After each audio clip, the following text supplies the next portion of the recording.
Tiffany, please take the roll. Councilwoman Garvey. Present. Councilman Brennan. Present. Councilman McCain. Present. Councilman Stokes. Present. Mayor Sykes.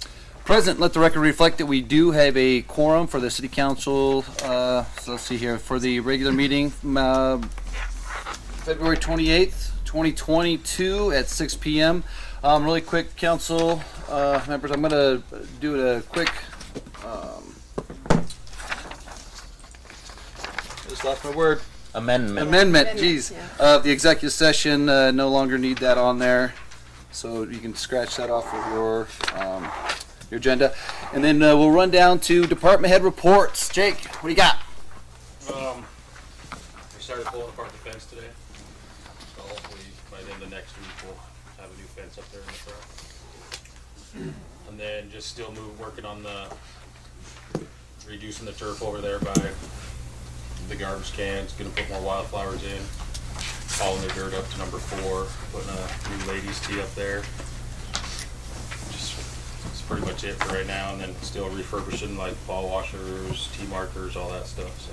Okay. Chief, what do you got? The statewide e-ticketing program training this week, so the guys are getting trained up on how to use that this week, so we're excited about getting that launched and going. IT's helping us out with some little hiccups there, but we're getting it figured out. So we got 3 recruits still in the process, so we're going to interview them next week. We have 1 that's in the academy doing well. We have still 2 openings. We were anticipating just having 1, but one of the gentlemen washed out, so we're back to having 2 openings again. And we're going to have a career day this Thursday in Napa at the CWI. So there's a couple guys going over there to talk to that law enforcement class openings here now. Fantastic. Chief. Mayor, Council, a bit of the same from last week or last council session, February 18th and 20th. We had 7 firefighters attend the Southern Idaho Fire Academy. They went through several different evolutions, improving and learning their craft. All came back with good reports from it, so time well spent. March 19th and 20th, as I said last session as well, we're going to host in conjunction with the BLM Boise District a S200 class at the fire station, and that's going to be an incident attack deal where we'll learn to be on the same page with each other as we get out into wildland firefighting. Other than that, we've had a bit of a spike starting in December with more structure fires than is normal. Fortunately, we've been able to get through those without injury or loss of life, just property and so forth. So we've got our eye on that. Fantastic. Shasta? Mayor Council, we have our Read Across America celebration on March 2nd. It's also Dr. Seuss's birthday, so we'll be celebrating his birthday. We'll have story time, we'll do crafts, and Cat in the Hat will actually make an appearance himself, so come join the fun.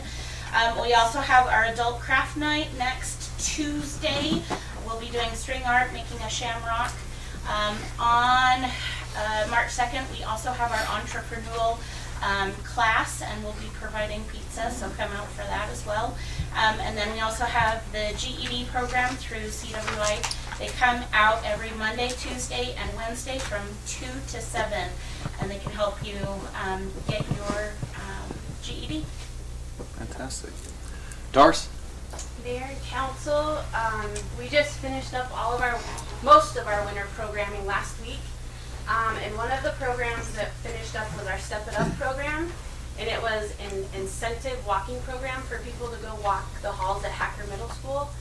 And Pioneer Federal partnered with us to give the top walkers prizes, and we ended up with 45 consistent walkers to walk through winter. So everyone was pretty excited, and they want us to continue it for 3 extra weeks next year. So we're going to do that.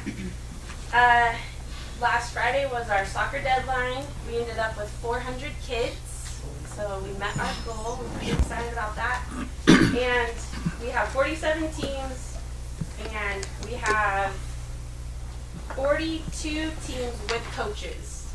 That has hardly ever happened, so we're pretty stoked about that, and all of our sponsors are filled. So we're very grateful for all the volunteers and sponsors in this community. So thank you if any of you are doing that. We have some staff training next week where a couple of us are going to go to the Central District Health and get certified for Fit and Fall Proof class. It's a exercise fitness class to keep them stable on their feet as they age. And then we're just prepping for summer. Fantastic. Hank? We're getting busier, obviously, things warming up. Recently, we've received 30 applications for single-family dwellings, so we're starting to get back down that a whole lot. David, in the back, way back. Yes. 11 is out right now, getting the parts to repair that one, so that'll be ready for the summer. 15, the parts should be in a couple of weeks, and be putting that one back together. That way, hopefully have everything going for summer. Doing some general maintenance and getting caught up on some. Okay, thank you. I'll go with Brock. Mayor and council, two big items. One really big piece of good news today is the URA will officially transfer ownership to the developer for the Ellis building on Wednesday. That finally got worked out, and their building permit is ready to take up at the building department, so they can start going and retrofitting that building for the trade school and also creating commercial pads. So that's been a long time coming. That's finally done. I have prepared the impact fee conversation to be scheduled with the Planning and Zoning Commission and also this body. Hopefully it will reach you by the end of April, so don't make any vacation plans during that time, please. We'd love to have you here. We are also planning on posting it to the website. I spoke to the mayor. We're going to post the report up there so anyone can get it, everyone can have access, so that we can have fruitful discussion. And that's really everything I have for you right now. Thank you. Rich? Mayor, council, so just been working on planning stuff for the summer. We have put all of our plans for the well hole and stuff that been turned into DEQ, so we're waiting for approval for that.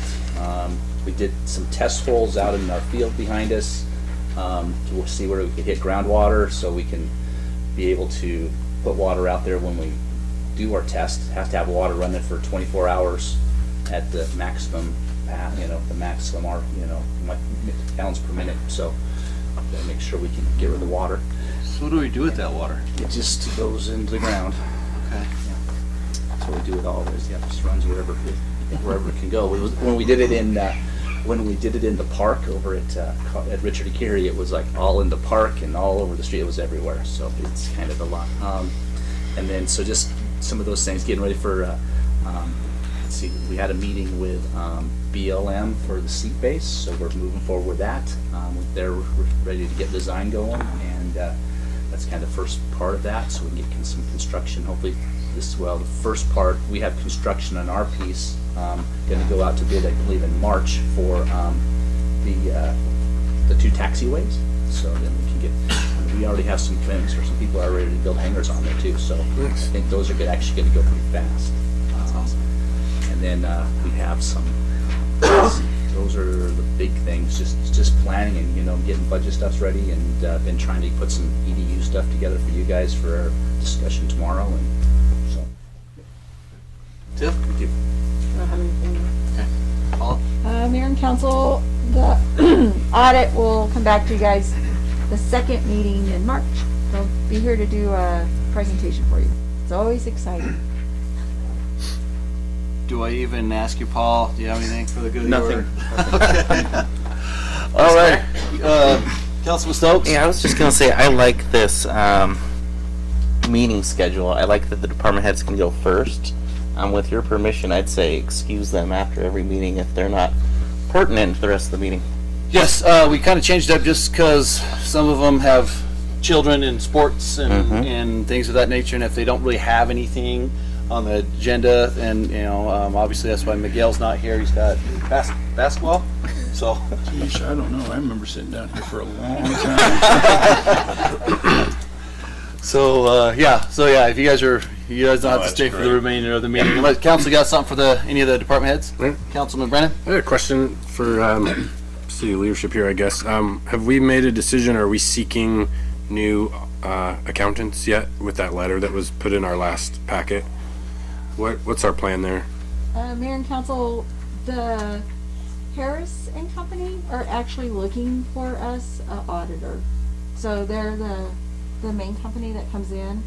So we've reached out to a couple of cities and got their auditors that they have, but I know this sounds really weird, but accountants are in short supply.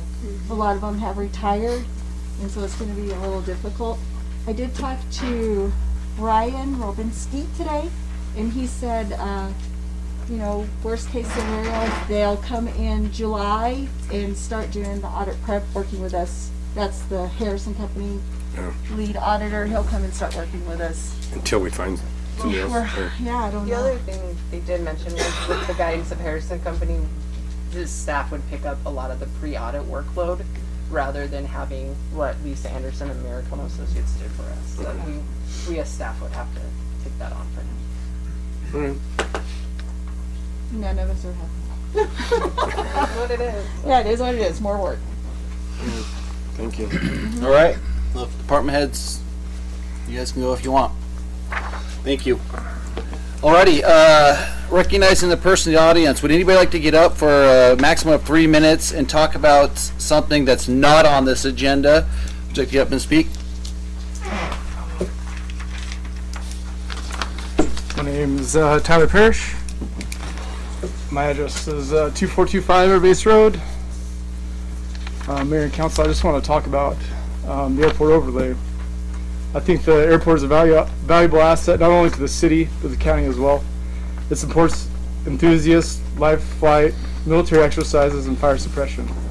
These industries generate revenue for the city, but alone can't operate the airport. Federal grants bridge the gap to make that airport viable. This is why we need an airport overlay for the city. Without putting one in place, certain securities around the airport will no longer meet the standard to receive funding and will effectively end the future of the airport. As cities grow in the Treasure Valley, encroachment around local airports with overlays is happening. These airports are deciding that the land use for housing is more profitable than the long-term need of airports. Caldwell is one such airport, and because of the encroachment, it will be closing soon.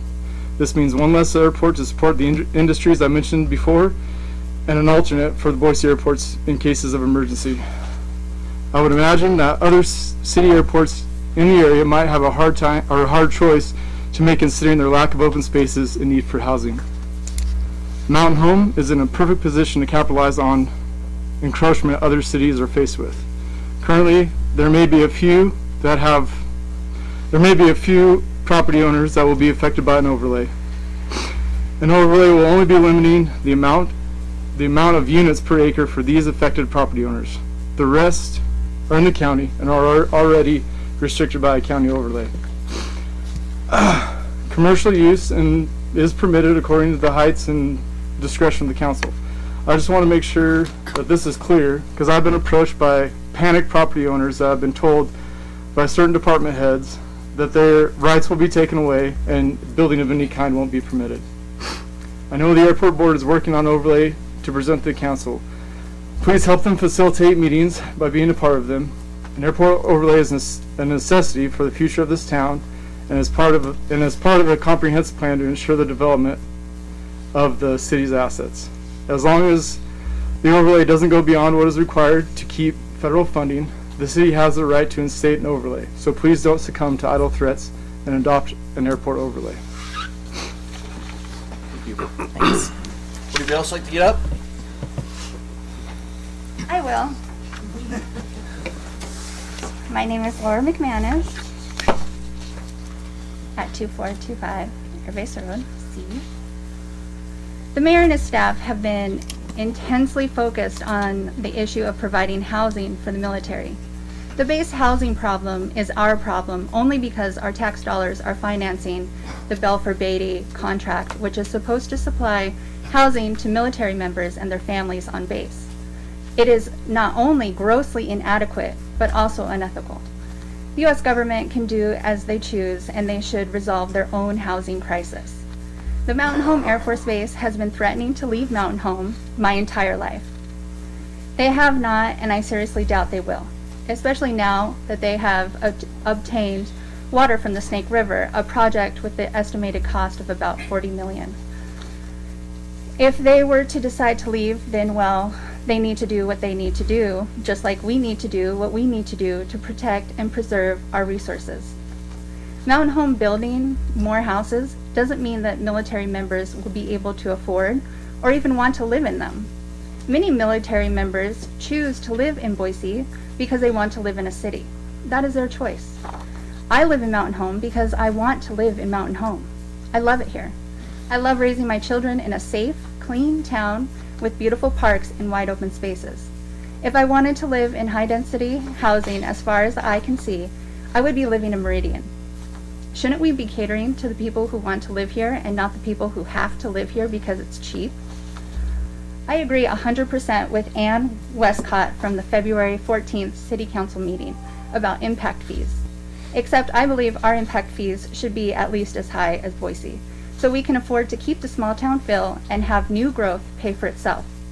Developers flock to Idaho from Texas, California, Russia, everywhere, because Idaho passed HB 389, which allows developers a 10% discount on property tax. 10% may not sound like much, but when we are talking in the millions, it really adds up. Idaho only has so much water and now less and less land that can be developed. Shouldn't we be taking more pride in this precious land? Be choosier about what goes where? We only have one shot to get this right. Developers are a dime a dozen and will be knocking down our door to build for years and years to come. Let's take our time to create something special that people will be fighting to be a part of. We need to be so careful now more than ever. Idaho is notorious for not spending money on schools or education. I love that my children attend the same schools that I myself went to, but right now classrooms are bursting at the seams. Brock Terry has said himself that there will be no new schools being built for us. What does that mean for our children after full build out of the 7 or 8 developments that have been recently passed? Shouldn't we wait and see the impact before approving more? Mayor Sykes, it's obvious you are struggling to address Councilmember Garvey in a respectful manner. Is it because you have a personal animosity toward her? Or do you think it's hilarious that a woman is on city council? I guess I don't get the joke. You're coming off as foolish. The proper term you're looking for is council members. You can use it for everyone up there. Thank you. Would anybody else like to get up and speak? Hi. Lisa Lucas, 330 Southwest Flyby. I started attending these council meetings a few months ago because of my concern over a planned development. Watching how the city conducts its business has been quite an eye-opener. While trying to follow the process, I've watched the mayor and his staff play a nice game of hide the ball. The object being to provide as little information as possible, do everything they can out of the public eye, and misrepresent the truth when asked direct questions. For example, the airport overlay that was supposed to be provided for recent developments. Brock Cherry stood up here and told everyone that the Airport Commission has reviewed and was on board with the plan, and that was false. They knew nothing about it. It was a misunderstanding. It was my misunderstanding. They may have only seen it for the first time in the last week or two. At a later meeting, December 13th, I believe, Councilman Brennan asked Mayor Sykes for the airport overlay, which by a council vote was to be provided prior to the vote to approve. Mayor Sykes said he didn't have it. False again. He did have it earlier, but wasn't in possession of it at that moment. Turns out Mr. Cherry had hand-delivered it to him, apparently to avoid a paper trail. The mayor then hand-delivered it to Mr. Fitzer, the city attorney, who at the council meeting had to acknowledge also receiving it. It's hard to imagine a group of adults who represent the city stooping to this level, but here we are. Mr. Yukiti, at one meeting, a citizen got up, complained about his salary being too high, after which Mr. Cherry jumped up to defend and praise him for all his hard work. I don't have a comment on your salary. What I do have a comment on is what seems like a lack of preparation. At the meetings I've attended, when questioned, rarely does he have an exact dollar amount or the definitive answer to provide, just estimates and generalizations. How is this possible, and how can the public be properly informed this way? If you know what topics are on the agenda, shouldn't you have the numbers and facts ready? At the last meeting, when one of the council members was asking questions about allocations for different funds, Mr. Yerkiti said he didn't have that information in front of him, but he thought it was $300,000 or $400,000. Was estimating to with $100,000 helpful to discuss? I don't usually deal with figures that large, but that seems like a ridiculous wide range to throw out as a guess for someone who has access to the information. I'm thinking Mr. Yerkiti might want to gather his facts and tighten up his numbers a little. Mountain Home deserves better than that. I want to give Councilman Brennan some credit in this area, and Councilman Stokes as well. I don't know Councilman Brennan, but visited with Councilman Stokes on a few times. It could be that we don't have the same opinions all the time on everything, but in coming to these meetings, I've appreciated your efforts to be open and transparent with the city's business and to ask important, hard questions, and I wish the mayor and his staff would adopt that approach. Thank you. Thanks, Lisa. Would anybody else like to get up? All right, hearing none. Sorry, I'm short. You're good. Okay. Megan Young, 8924A, Raymond Smart, on the base. So the other day I took my nephew and my niece, well, yeah, kids, to the park, to Carl Miller. And I was quite disgusted. It is a utter mess. I took pictures. You guys, there's some pictures. There's caution tape everywhere. Dirt, or trash. What disgusted me the most was this. It is a penis that says "Stay Creamy" on one of the picnic tables. There's also another deal that says penis. It's disgusting. And an 8-year-old nephew walked up to me and said, "What is Stay Creamy?" Do I need to explain that to an 8-year-old? This park is supposed to be clean. The only clean park that I see is the railroad park. In my personal opinion, it is not safe to take kids. That is a busy road, the railroad, the fence, everything. That is not a safe place to take kids. And so I take him to Carl Miller, and it's a disaster. What happened? Who's supposed to be cleaning this up? This is nasty. For kids to be able to play on it, the playground is, I mean, just that little play set is gross. There's, I don't know. It needs to be cleaned up. I understand that you guys took out, I don't understand you guys took out the fire pit because of criminal activity, but it's not being cleaned up. It's not being taken care of at all. And if you're going to use this for any other reason of, I don't know, concerts, or I seen the little gazebo thingy that is halfway built, you really think kids should go there? Adults? It's gross, and something needs to be done. Thank you. Thanks.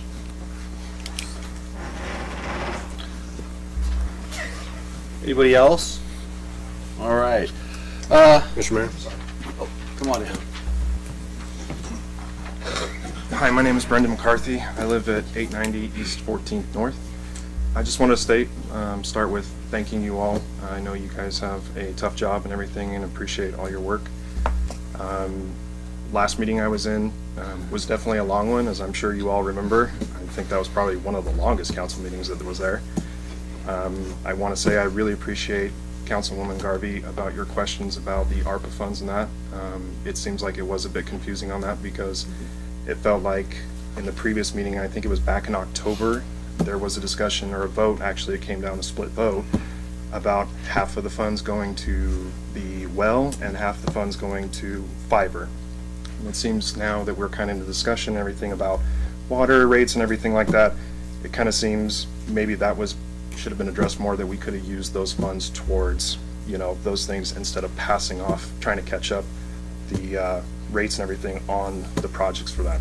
I understand that that's not this council's, you know, decision with that over the years and everything like that, and I understand that you all have to be, you know, quote unquote the bad guys. But I feel like that should have been really kind of discussed. Even Councilman Brennan, you brought that up in one of the meetings about maybe the ARPA funds should have gone to that. So I really appreciate you guys asking those questions and to continue thinking about us when, you know, these kind of issues are coming up. I will say the last meeting, it was kind of a little disappointing when the discussion of the town hall meeting came up. I can understand the concerns about, you know, being treated with respect and everything, which obviously everyone should be in that. It just feels that it was kind of brushed off because nobody wanted to have the criticism, where I'm thinking we should have that town hall meeting because there's a lot of changes going on right now, and there's more coming. I mean, we all see it every day. And I think that's something that really should be looked into, because everyone should have a voice in here to say that. You know, I know we can all come to our meetings and everything, but, you know, coming here and having the 3 minutes and not having that interaction with you guys, I think there's really a lot of disconnect with that. And I think it would help a lot of people in this town. So that's just kind of my, you know, 2 cents on that. I would like to end on saying to Mr. Irikiti, please pass thank you to Gene Palmer, the street attendant. I had an issue with my street with our mail being delivered because of the ice and everything. You know, the post office wasn't delivering ice, or excuse me, wasn't delivering because of mail, because of the ice. Called up the city, said, who do I need to talk to see about getting the street taken care of? And they said, call Gene Palmer. I called him up, and he said, I'll be out there after lunch with the crew. And I was like, oh yeah, we'll see you at the end of the week. Sure enough, came right after lunch, threw some dirt on and everything, my mail came back. Our whole street, actually. So I really would like to just pass that along to Gene Palmer and his crew. So thank you for your time. Thank you. Thank you.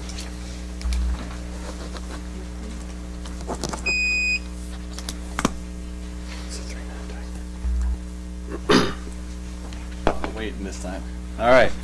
Run down to conflict. Has any council member received information pertaining to or otherwise had any contact with any persons regarding any items on this city council agenda? If so, please set forth the nature of said contact. Mayor. Councilman McCain? I've had probably 15 emails, probably 10 to 12 conversations about people with wanting to talk about the fiber and hoping that we definitely push forward to do it. Mr. Mayor? Councilman Stokes? I would second that, probably more, like 20 emails. Okay. Mr. Mayor? Councilman Brennan? Same on the citizen emails. Also had another comment, if you don't mind. Go ahead, sir. The excuse me. I appreciate everybody's comments coming forward and talking to us. I just like to say the attacks on our department heads are not called for. We may not always agree on what's happening, but I hope you understand from our perspective too is that in these meetings we're learning as the conversation goes on, and so I may be asking a question to one of our department heads that I didn't prep them for, right, that is on the spot, and sometimes they may have to guess, and we understand that, but they will follow up with the true facts and figures and give us that information when they have the opportunity to look it up. They don't have the opportunity to look everything up right here, right now, on the spot. They are very well educated in their fields, and so I just hope that, I don't know, you have mercy or understand that. I do, right? And none of them are lying to us. They may not know the information in the moment, but I hope you guys can accept that too. You know, that we need time to look stuff up, as all of us do up here too.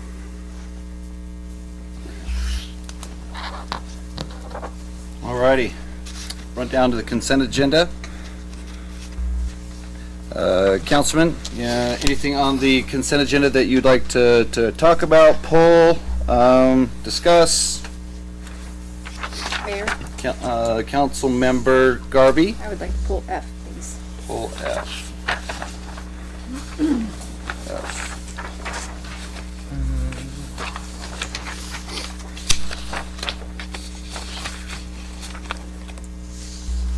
Mr. Mayor? Councilman Brennan? I had a question about item H. It is the grant. I'm trying to find that paperwork. The grant paperwork I was just a little confused on because it doesn't have any actual grant amount identified, whether it's a grant amount, a city match, or in kind or cash. So I'm not sure exactly what we're applying for here. Oh, dang it. It says it's up to, Councilmember here. Go ahead. I believe this is the she receives these funds back from the state through the Idaho Library Commission. And so I think she's estimating up to $1,000, but that grant could be less than that. That would be the max. Is that like the salary of that intern, and then we ask for that money back? Correct. We did it last summer. She got about 4 weeks worth of internship from, I think it was a high school student, if I recall. Mr. Green, you have something to, because you're on the library board. Correct. So the grant is $1,000 grant that does come from the Idaho Commission for Libraries. Last year we did receive it, so we're going up for it again. Those are the funds that we use to use for the intern during the summer reading program and other programs that we're doing. So it's just a portion of their salary over the summer? Well, the $1,000 covers basically what they sold. Okay. Because there is no match that I remember. they're just doing little hours at a time? Correct. Basically up to totaling? Yeah. Okay. Thank you. Mr. Mayor? Councilman Stokes? I make a motion to pass the consent agenda as printed, pulling item F. Second. It's been motioned and seconded. Any further discussion? Hearing none, I'll call for the question. Councilwoman Garvey?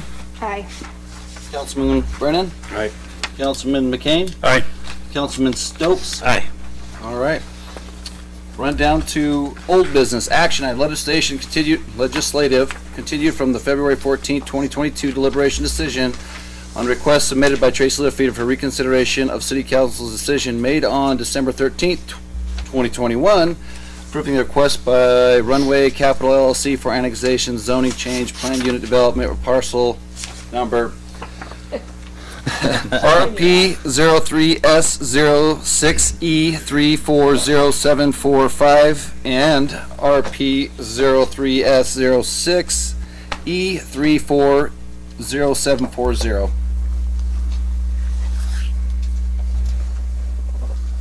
All right. Council members, what do you want to do? Mr. Mayor? Councilman Stokes. I just wanted to say, Miss Lefevre, you know how I voted for this when the first final decision went, so I just wanted to let you know that my heart's with you. Okay. Mayor, Councilwoman Garvey. Miss Lefevre, I was not here for any of the prior, so I have to kind of stay out of this since I didn't have a say in it. Mr. Mayor? Councilman Brennan. If council doesn't mind, I'll talk about our executive session. I'd ask with legal. Is that legal? Yeah.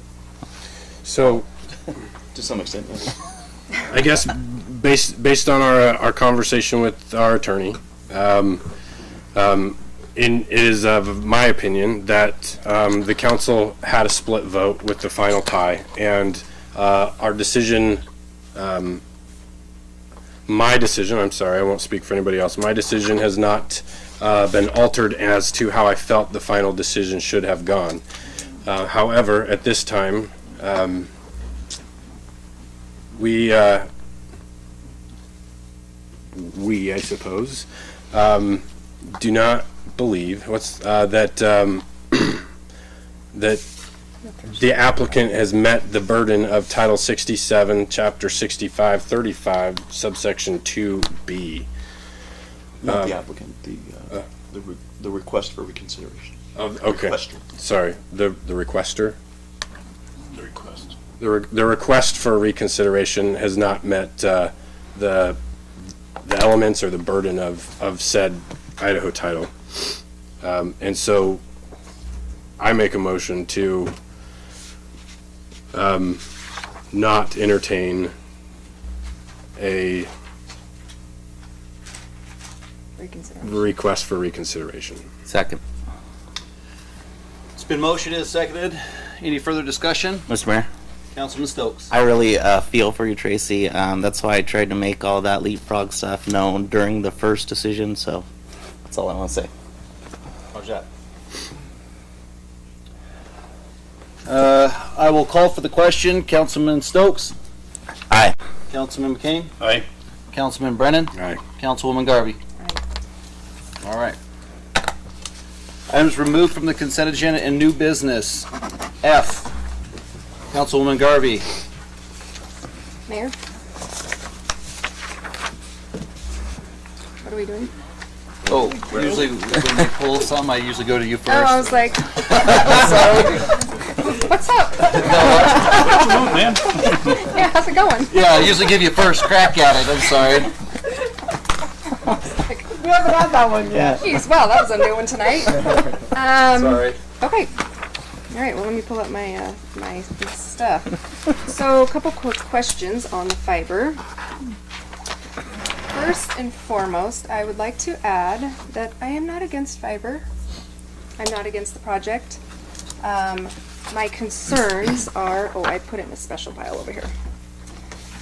My concerns are the cost of it. The cost of the fiber versus the income and the expenses. And I've went over quite a bit of, I went over all the budget, and 2021 we spent $82,500 before we even had, before it was even going. And then the estimate of the $406,000 of revenue, is that even a realistic number? I know fiber's new, so we don't really have last year, but it concerns me that fiber is going to go in the red because we're not even paying salaries yet. That's coming out of the general funds. I just would like to see it be a better functioning operation to pay for itself. And then the fees that we're going to get from the maintenance and operations is equivalent approximately to about $72,000, which will cover only the two people's salaries once we add those in. Where is it going to pay for itself? Those are kind of my concerns. I would like to see it come to fruition. I would, and I would also like to know where the rest of that $1 million, $1.2 million, I want to know what the LID funding option is. Okay. Mr. Mayor? Councilman Stokes. So I have some interesting comments and thoughts on fiber, and these are just general thoughts. First, it's a lot of money we're talking about. They're talking $1 million to $1.4 million within this particular resolution. I feel like we're at a little below 1 out of 2 citizens that are saying, yes, we want it. It's a good figure. Personally, I'd rather see us at 70% or 7 out of 10 that are saying, yes, yes, yes, we need this right now. That's the number I would feel comfortable with before we possibly adopt a resolution that says we're going to create it just at 50%. I know that Fiber Mike's been doing a good job getting the Facebook stuff out there and promoting. The 1 out of 2 is just a little hard for me right now. The other part is I'd like to see a narrower range for the hookup fees. Financially, this $3,000 to $4,600 for each potential household to sign up. That's a pretty big range, $3,000 and almost $5,000 as I see it. That could sway my mind as a potential fiber customer or signer up or whatever. So it'll be probably my thought that we table this until all that's solved. All right. This resolution was for public hearing. Yeah, to make an attempt in what, like March or something, right? Correct. Yeah. Yeah. So it's just to set a date for the public hearing? Yeah. So you don't want to have a public hearing? I'd rather see our numbers be closer to that 70% before we say let's have a public hearing, but that's just my thoughts. I don't know how the rest of the council thinks. Mayor, can I continue? Did I interrupt you? No, you're fine, Okay. you're fine. I just wasn't sure if you were done. If you weren't done, I just have a couple quick Go ahead, things. Councilwoman Garvey. Thank you, okay. So, I found out a couple things with speaking of Fiber Mike the other day, of which I would like to say, again, for the record, we don't get updates. So when we get this agenda item that says they want us to pass a resolution, we just haven't gotten a lot of information. So I called Fiber Mike and he was very helpful. A couple things that I think, I don't know, maybe everybody knows about this. I didn't know about it. If you finance your fiber, you get a utility lien on your house, you will end up paying interest on that $3,500, and I'm using that number just to keep it clear. If you finance that over 20 years, you'll end up paying, easy numbers, that's at 3%, $4,800. Now, I get a lot of comments, and I've gotten a lot of comments that internet in Mountain Home is expensive. Well, if you pay that connection fee plus your monthly fee, you will be paying $329 a month for internet. That's if you pay it up front, the $3,500. That's if you don't finance it. Now tell me that's not cheap or expensive. Okay, are you following me? How do you get those? $3,500. Okay. Yeah.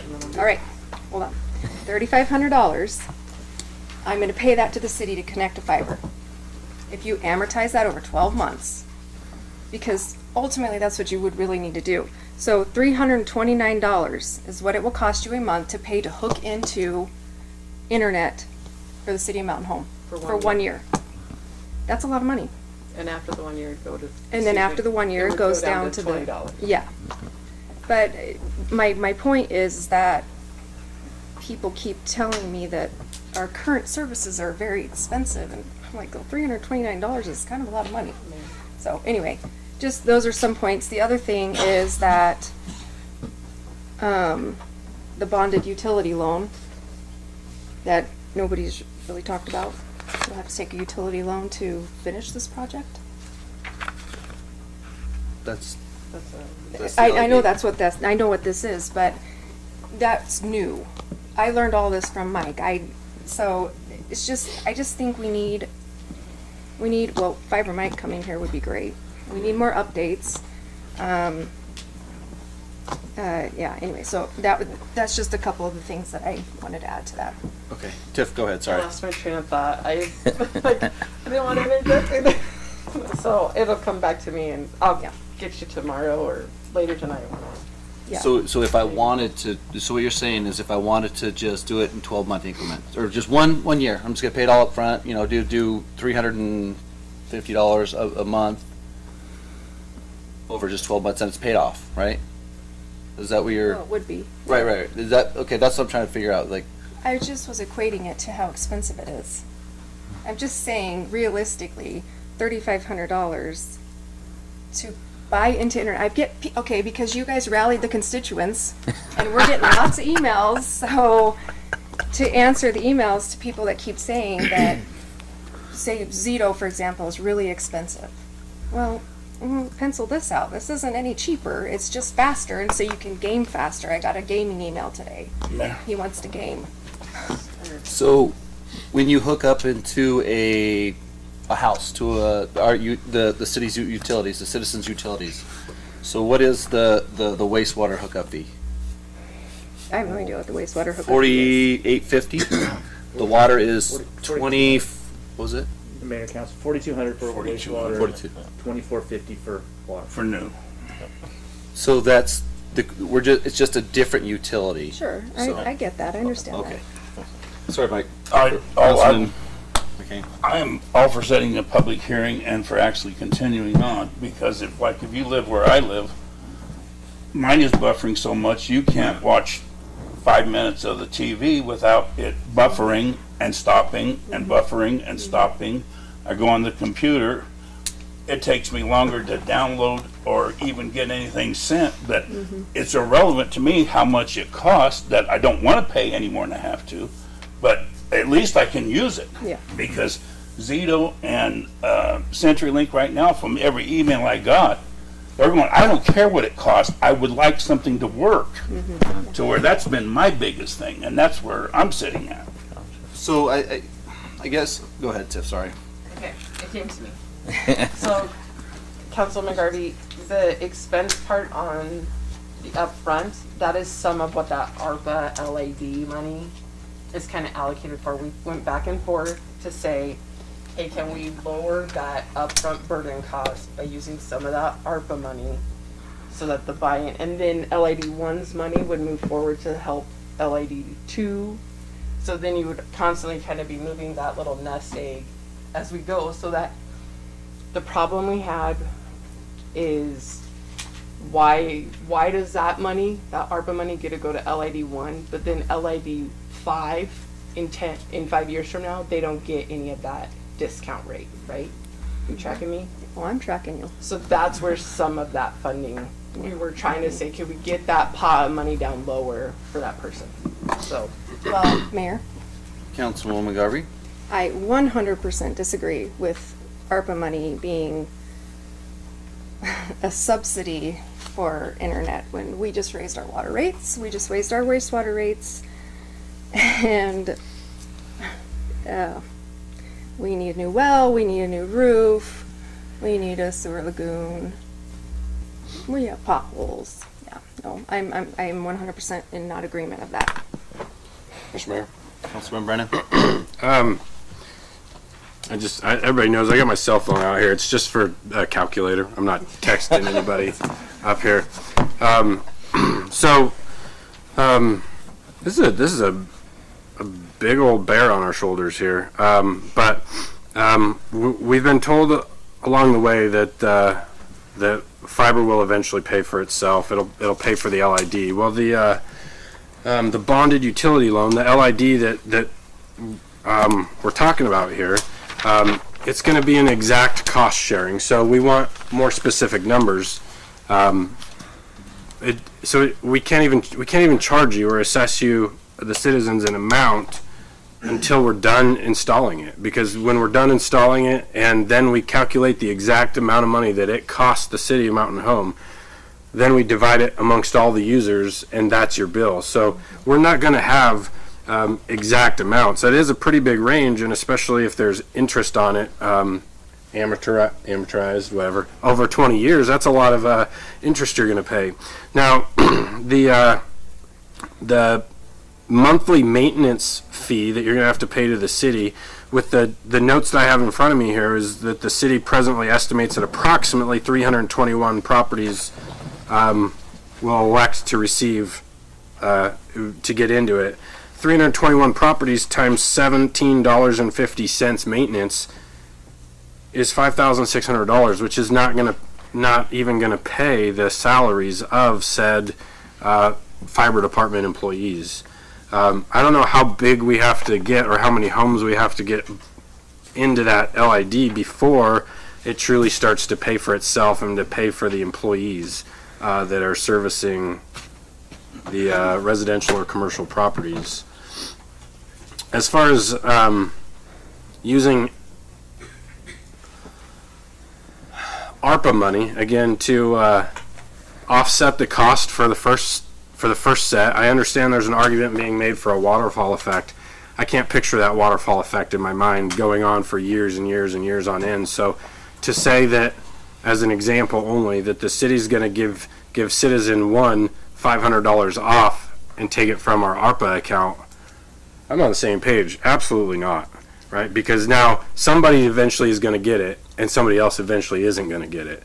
And so now we're giving away money that we could be using on huge other water or wastewater projects for the city that we need. The city of Mountain Home could one day face federal regulation from DEQ saying, not next year, this year, you will start the process of putting in a sewer treatment facility. And we'll have to act, and we'll have to bond the citizens and say, we're taking the money, we have to. We have no choice. It's come down from the federal government. That's never going to happen with the fiber utility. DEQ is never going to come in and say, you must do this. So it's imperative that we set some of that money aside to plan those future growth, even if it's our next sewer lagoon, not thinking into that bigger picture of a wastewater treatment facility. So I don't see this paying for itself with LID number 1. It might take LID 3 or 4 before it becomes a break even. It shouldn't be profitable by any means, but it should break even, and to pay salaries and benefits of those employees, we're not there yet. And I don't know how we're going to get there with the amount of opt-ins that we have. Maybe if we get to that 70% that Councilman Stokes is talking about, then maybe we have a net zero game where we're breaking even and it makes more sense. But where we're at right now, it looks like a constant drain from the general fund. And as far as the passion for internet is great. I could agree that like internet has become a part of our life, but I'm not going to make a decision for you because my internet sucks at my house or because it's buffering. That's not my job as a council member. My job as a council member is to ensure the economic sustainability of our city and that we don't go bankrupt. Am I saying we're going to go bankrupt with this? I'm not, but I don't know enough yet, right? To have our fiber department here might be good, but they're not. So I'm not ready to move forward with this at this time. And for the emails that we're getting, I don't mean this as a burn on anybody, but it blows my mind that that we received an email after the fact. The council members received an email after the fact saying, "Oh, by the way, we as a city staff have reached out to our citizens, said, email you and tell them that they need to support this," when our city attorney has already told us 100 times that we should not be engaging in emails with the citizens when it comes to a public comment period. And that's exactly what we're asking for today, is for a public hearing. And now the city asked for you to do that to us. And I want to hear your comments, but it seems kind of counterproductive based on the information that we've had. I'm done. So the engagement would be the public hearing to get you, the constituents to talk to you guys. Yep. That's right. Councilman Stokes. I just wanted to mention one other thing, and it's about the range, the 3,000 to 4,600. It's my understanding that as the percentage of houses goes up in the LID, the cost goes down. So basically, that sliding scale needs to be put out to the public, so the public can say, hey, if we get to 84% houses that are opting in, for example, we're at $3,100. Makes sense.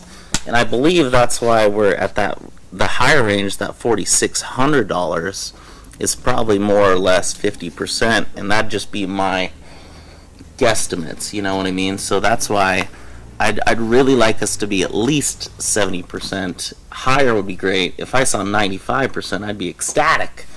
I'd be going, yes, yes, yes, let's push this through. But because we're at 48, 49%, I would rather see this tabled. Go ahead, Jeff. Just gonna add, I'm not a subject matter expert on this, but in talking with Bruce Patterson, who is our consultant, who has done this for a city previously and was very successful, he has said, and I've talked to citizens on the phone, so, but some people, because there's no firm documents coming to them, they're not opting in, and you're not gonna know that. And some of you would do the same. So I think as this starts to push further down the road, you're going to get more people to come to buy into it. Does that make sense? Yes. Because some people still are hesitant. Is it a real thing? Is it not a real thing? We'll have people that sign up when we're at their neighbor's home, supposedly is what's being said to us. So I guess that's kind of where we're at, is we're at about 50% in LID1. So we're trying to get the ball going to get this information out to the residents, all in LID1, to see and to come and voice their opinion. That's where we're at. So, and that's where once you start going into those citizens' neighborhoods and saying, hey, this is for real. Bruce said you can add, another 20, 25% on top of the 50%. So you'd be at your 75. Because if I really know it's for real, and I'm going to your home, and I'm seeing the and you're seeing, equipment. like, oh, well, yeah, where do I sign? Yeah. You know what I mean? And so that's where, like I said, this is just a public hearing so you guys can talk to the citizens. That's the public hearing process that you guys want. Mayor. Councilman McCain. That is one of the biggest things that I have heard talking to people. They're going, well, is this another school scheme just to get the people to sign up? So we're not going to really build the school. It's really not the one we're going to build, because this one's we can't use anymore, but now they're using it again. And they changed it from a high school to a junior high. There's a lot of people that aren't buying into it yet strictly for that reason, because they just haven't always got what they've been told. But we definitely need high-speed fiber, because if we're going to get some of the businesses we want in here, they're not going to come without it. To me, this is the game changer. This keeps us competitive in the global market. You know, obviously we all have the same issues. I guarantee everybody in here, I guarantee you probably not one person can say they get the speeds that they're paying for. I know when I go to Albertsons and I buy a pineapple and I get home with 1/4 of my pineapple, I'm not very happy. I paid full price for the pineapple, but I got 1/4 of it. And that's what they do, you know, and this puts it all back on the citizens. If they want it, they fund it. All we are is the facilitator for it. We're not, you know, this is them saying they want it. And all this is a public hearing to say, hey, I want to come talk to my council members and say this is what I want or this is what I don't want. And this gives the other alternatives of the people that don't want it. They come in and talk to their council members as well. All this is just a public hearing. Mayor? Excuse me, go ahead. Oh, Councilwoman Garvey. excuse me. Sorry, Mike. No, that's fine. Okay, couple quick things that I just want to add, and then I'm done with my comment phase. I think the biggest thing for me, I can only speak for myself, not the rest of the council, is the lack of information, and that if we can just get this information together, whether it be in a workshop with just all of us talking very candidly, suspend Robert Rules of Order, and get us the answers and start engaging the council more. Because I've been to the last 7 months of meetings. I've been to almost every single one, and there's very little talk of fiber. So if you can engage us and get us kind of on board of how basically for me, my most important part is the budget, how it's going to work, what it's going to look like, pencil it out, show me the numbers. Okay. We talk to a lot of people. We could get probably that other 25%. If we could get the facts that we want to have. The other really quick question, and this is just on the resolution, if you turn to the one of the back pages almost where you sign, I guess I need a clarification on this. Once everybody opts in, everybody's good to go. It says once the final cost of the improvements has been determined, notice of the proposed final assessment amounts will be provided, and property owners will have the opportunity to comment on the same. What does that mean? Means we can't close anything out. They get another public hearing. So we can't close anything out until so let's say we messed up your yard and we're getting ready to close it. You come in, you say, hey, you messed up my yard, you got to come fix it. So we don't close that LAD until every citizen is been heard. Mr. Mayor? Councilman Soap? I just wanted to comment and say, we did have Bruce here. I don't remember the date, but I attended. I know Councilman Brennan did as well. It was pretty good. It was informative. You know, my big thing is just to get the percentage up to lower the cost for everyone. That's my goal. If it's cheap and affordable, I could see 90% signing up. I don't know how we get there. It's tough.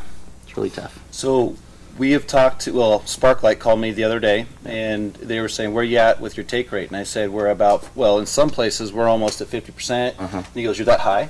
Okay. Because other places you're at 25, then the cost is not conducive to even go in and hook up 20%.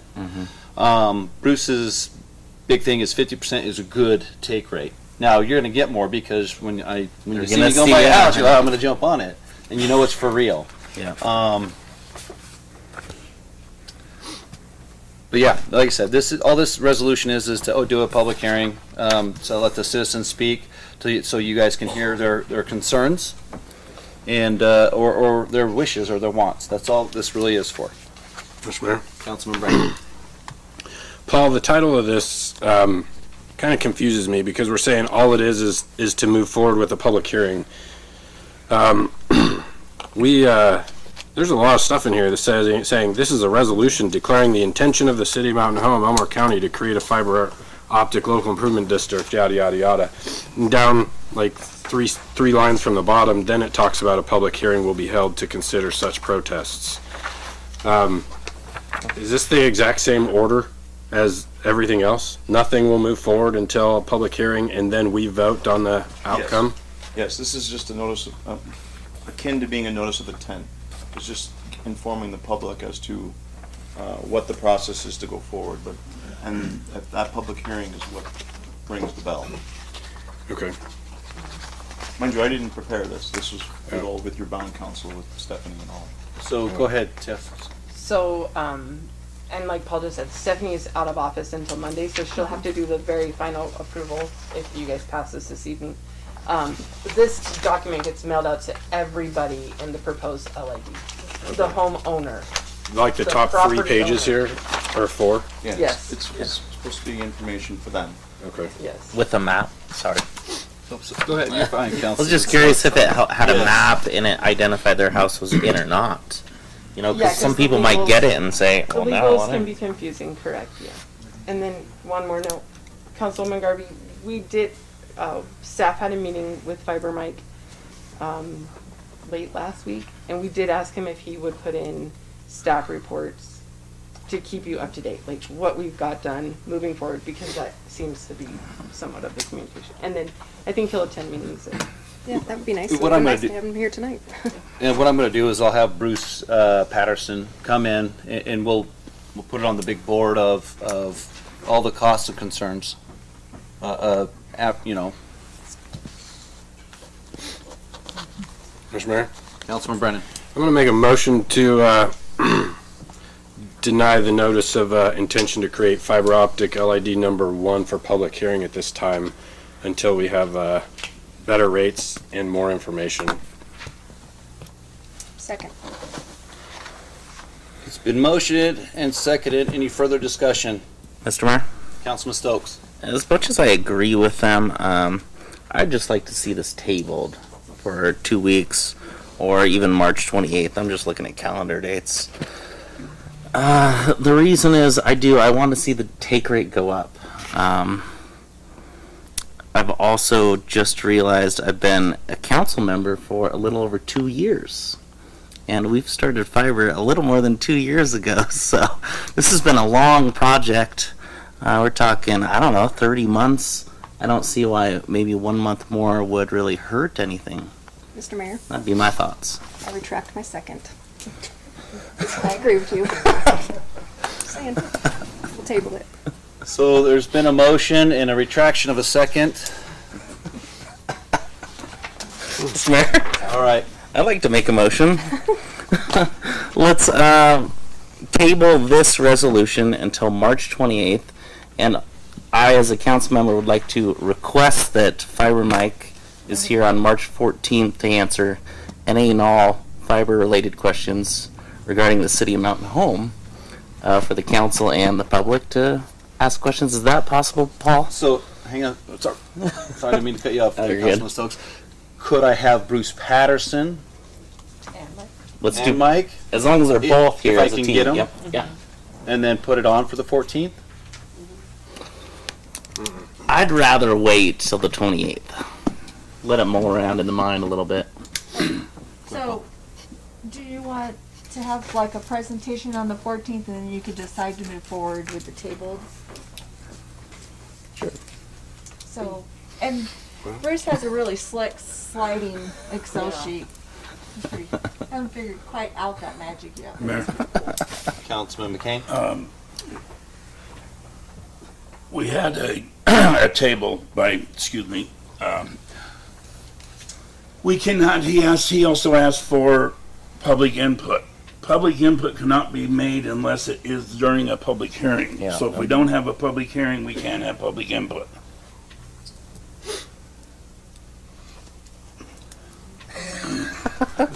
All right, council members, what do you guys want to do? Mr. Mayor, We got another. I'll amend my motion so there's no public input to anything. Just a fiber update from Fiber Mike and Bruce, if we can, on March 14th. And then I'd like to see this resolution back on March 28th. Second. And then 28th for the actual resolution. Push them to a 70% take rate. That's what I want to see. I don't know what the rest of the council wants to see. All right, sorry. It's been motioned and it's been seconded. Any further discussion? Hearing none, I'll call for the question. Councilman Stokes? Aye. Councilman Kane? No. Councilman Brennan? Aye. Councilwoman Garvey? Aye. All righty. New business, discussion number 2 regarding water wastewater stubs out of Barry Peterson's property located near West 12th South Street. Barry, come on down. Did you say this would be on the screen? I see it. We have a map. Do you got it? Oh, that's great. If you have a map, that's great. I can put it on. No, that's okay, because I've seen it a time or two. So Barry, sit down, please, and take a load off, and we'll get that while we're doing that. I think all the council members have your maps and. Oh, maybe. Yeah, I did. I don't know what you all did. I don't think it's I thought they were gonna beam it. No, they hooked. I got it rotated. I rotated They it wrong hooked it way. so it'll go to the. So you can see Oh, the- Roger that. Oh. Yeah.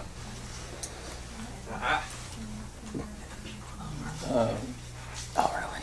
May I ask that I want to go back to a little, when I first started with this overall property, to show you an agreement that we made.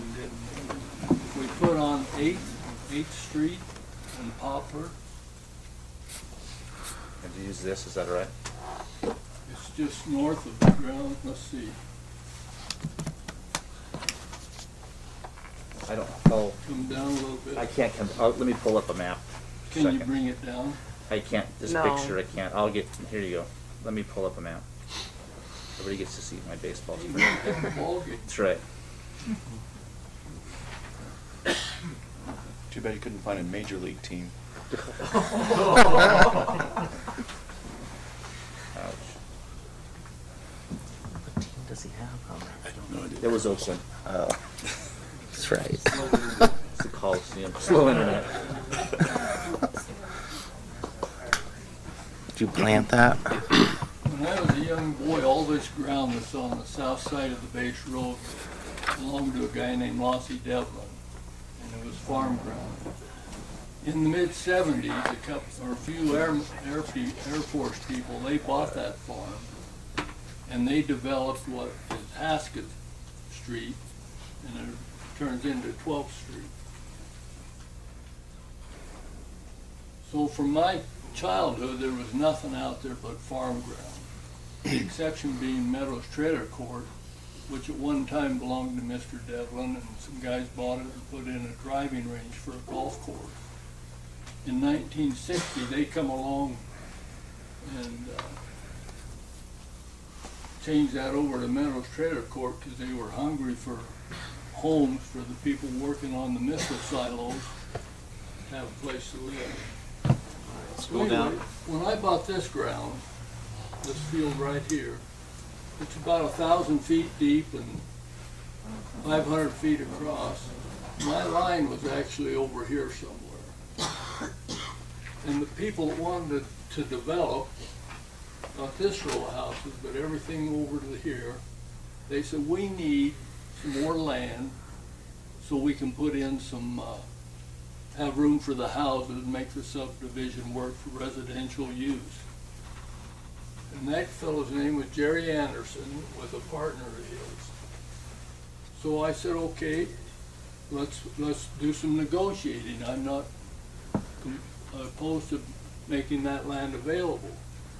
So what I asked them to do was to bring the city services, water and sewer principally, to the end of each street and stub it in to my property, knowing that someday, not me probably, but someday somebody might want to build a house out there. And rather than tear up streets and do all of that, the utilities would be available on the end of the street. Our company put a box here, CenturyLink put their stuff over here, and the same's true up here on this street. And they're still there today. The sewer's there, the water's there, the power's there, the gas company is there, and CenturyLink is there. In those days, that was 4 cell phones. And that was done, and I said, okay, if you'll do that, I'll give you this ground. So you have a little deeper space for homes. That's all that was said about it. They did what they agreed to do. They brought the street to my property line, new property line on Poplar and on 8th Street. And the utilities were stubbed there. They've never been used, but if somebody someday, my heirs or somebody new on the land, want to do something with this in the way of housing development, everything's ready to go. Now, Rich, if you can shift this up a little bit. Good, good. I own half of this street.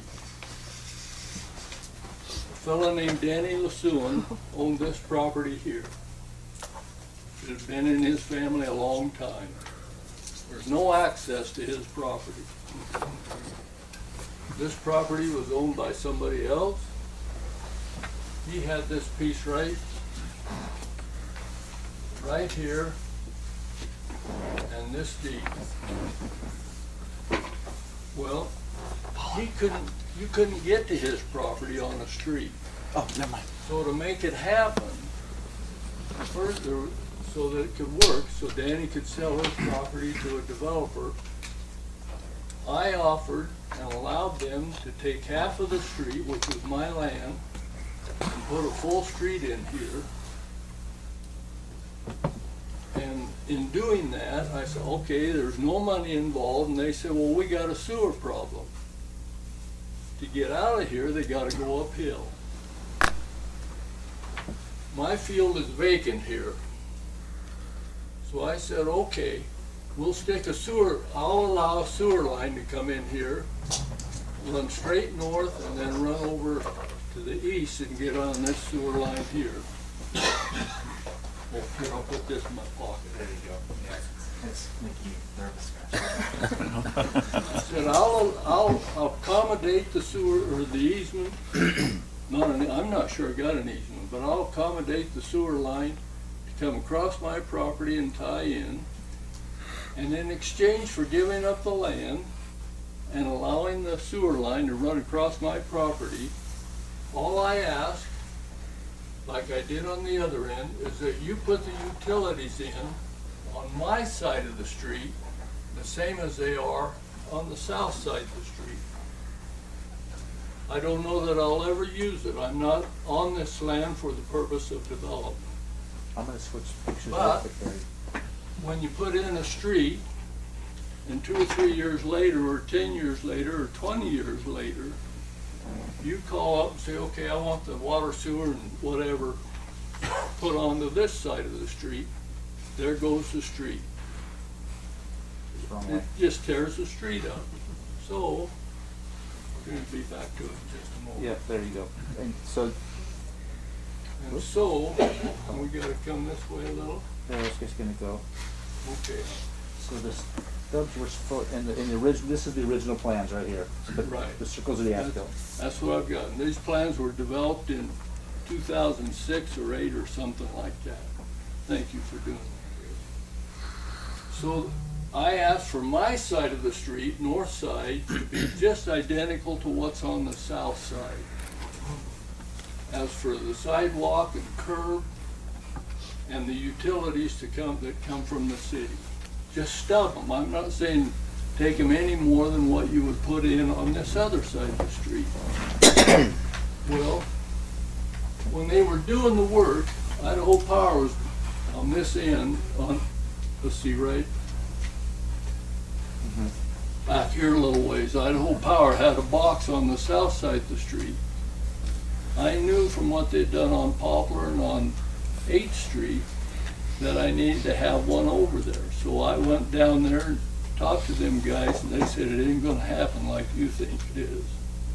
That was Idaho Power told me that. So the only thing I got on the north side of the street were 2 fire hydrants.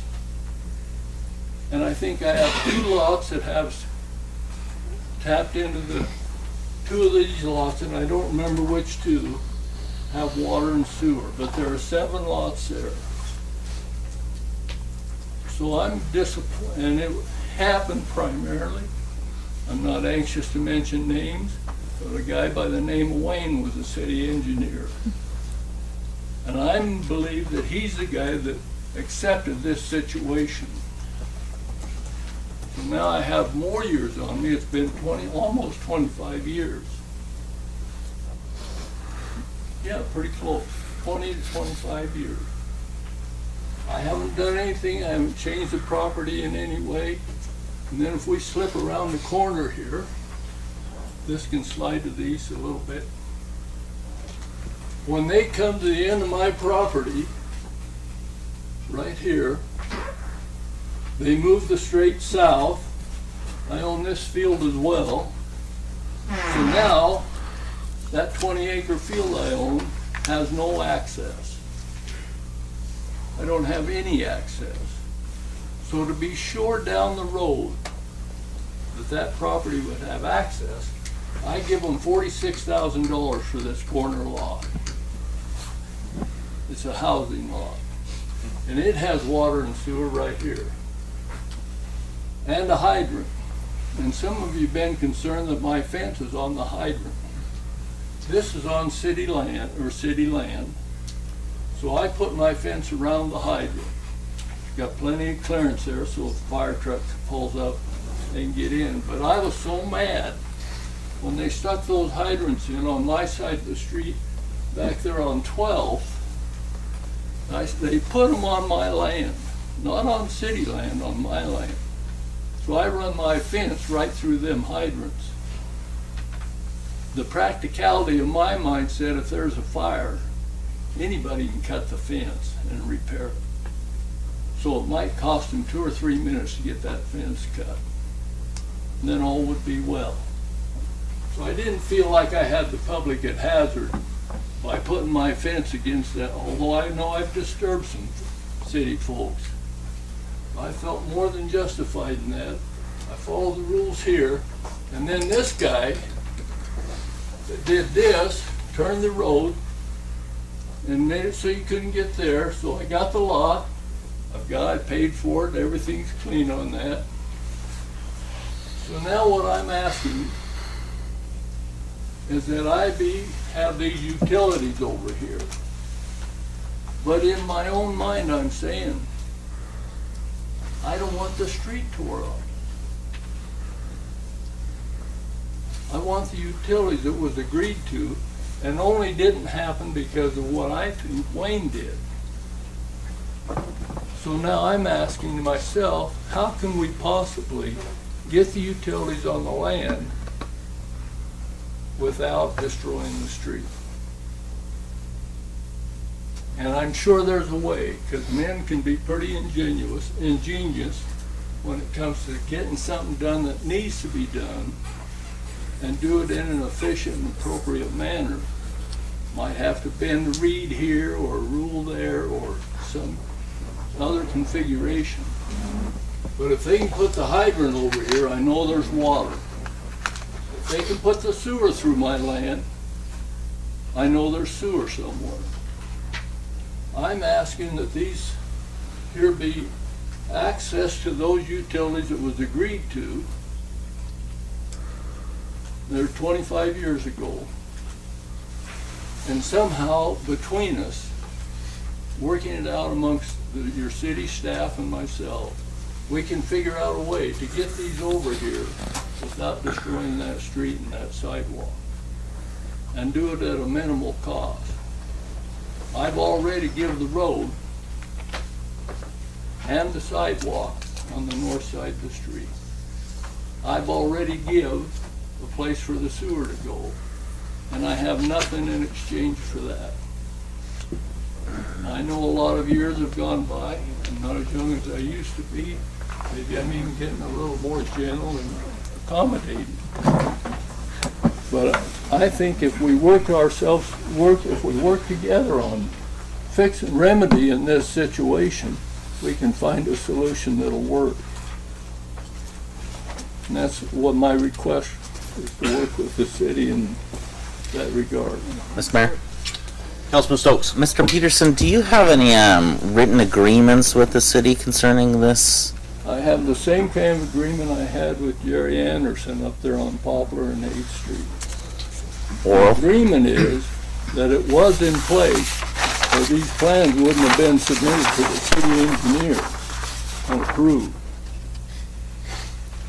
And if you want to see them, you're welcome to see them. Am I allowed to approach the bench? Absolutely. Yeah, sure. They have these. They have this. They have that plan. Yeah, this plan is dated. Here, Rick, you do that. I couldn't make myself And the utilities are shown in little lines that go to the subdivision. The water and the sewer, these Right. circles are where they put the fire hydrants. So Mayor, Council, Mayor, Go ahead. Council, so Mr. Peterson's right. So the plans that you have, so I have the as-built, that's what I gave you, that's what's up here. So that's how come we have the bubbles right here, because these services weren't installed. So this would be, this one must have been this is a sewer line right here. This is a sewer line. These are two water lines or services. This one was a sewer. This one's a sewer, and then there's the two. So that, and I think this one looks like it's coming from, it's coming from the water. So was that was that done with Jerry Anderson then? This was Weedham. This I think was Weedham but was the one that this killed here. this with Wayne. So, I guess my question, I agree with Councilman Stokes. So you have documentation that, just besides a map, do you have something that says that Wiedemann was supposed to put that on your side? Wiedemann didn't own it when we did it. Who owned it? I'm sorry. Bermasola owned it. He bought it from Danny LaSue. Gary Bermasola. So, but the fact that it's here, between the plans that were submitted and approved, the city was all in on this. So, Mayor, Council, so I found the first, so when we're talking about Poplar and, what's that one, Poplar and 8, I found the agreement for that. That was recorded. And so that one was, that was done, buying the property and doing that. So I've seen that one. I saw that today, but I haven't seen anything from this one other than what the original plans were that were probably approved, and then the as-built is kind of how that was. So that's all I know. So who was, I guess the question for me is, who built the subdivision that was supposed to put that into your side? Wiedemann built the subdivision. Wait a minute. So Wiedemann didn't hold up his end of the bargain with you? Well, I'm not sure. There are other, in personalities, it's easy to get along with some people for everybody, and there's some people you don't get along with so well. In the case of Anderson, the guys that developed the Poplar and 8th Street property, they were, for my fit, they were straight up. I never said any more to them. They just put them in. And I probably have the written agreement, but I don't think I have it. They just said we'd do it. The first, yeah. And that's where it went. And the same transaction happened there with this property that Wiedemann eventually developed. But now anymore, when I do anything with anybody, now I'm educated. Nobody comes across my land free anymore. Mayor. Councilman McCain. About 10 years ago, I would say that about the time it was, Barry and I had conversation out at the place after this subdivision was built. The set of plans that were originally drawn up did show sewer and water extending to those properties. The as-built show them as circled as not installed. I am aware that Barry has had problems with Wayne. Wayne had problems with Barry. They both had problems. I cannot say that was why they did not get put in, but normally when something is on a set of plans that are made to build, those things are put in unless there's a reason why they were not, and then it is shown. But as it's been, well, it's been 25 years since he started talking to him, but it's only been about 15 years since that subdivision was put in. Mr. Mayor and Councilman, I am not looking for a decision. Time is not of the essence to me. But I want it done sometime. And I'm willing to compromise in how we get it done. Because for me, it's not worth the street and the sidewalk. It's a nice street, it's a nice sidewalk. There's gotta be a way to do it though. I'm sure there is. Mr. Mayor? Without destroying what's been done already. Yeah, I'm trying to put on my legal hat, Mr. Peterson's. So I'm kind of wondering, is this really necessarily the city's problem, or is this a dispute between you and Mr. Weedman? Have you been to court before? No. I haven't either. I've been in the court before. I'm not going to court. If we can't settle it as gentlemen, there'll be another day come. Yeah. So this is just my opinion, Barry. That should have been between you and Wiedemann. That should have been. I'm not going to say it should have been done. I'm saying it should have been done.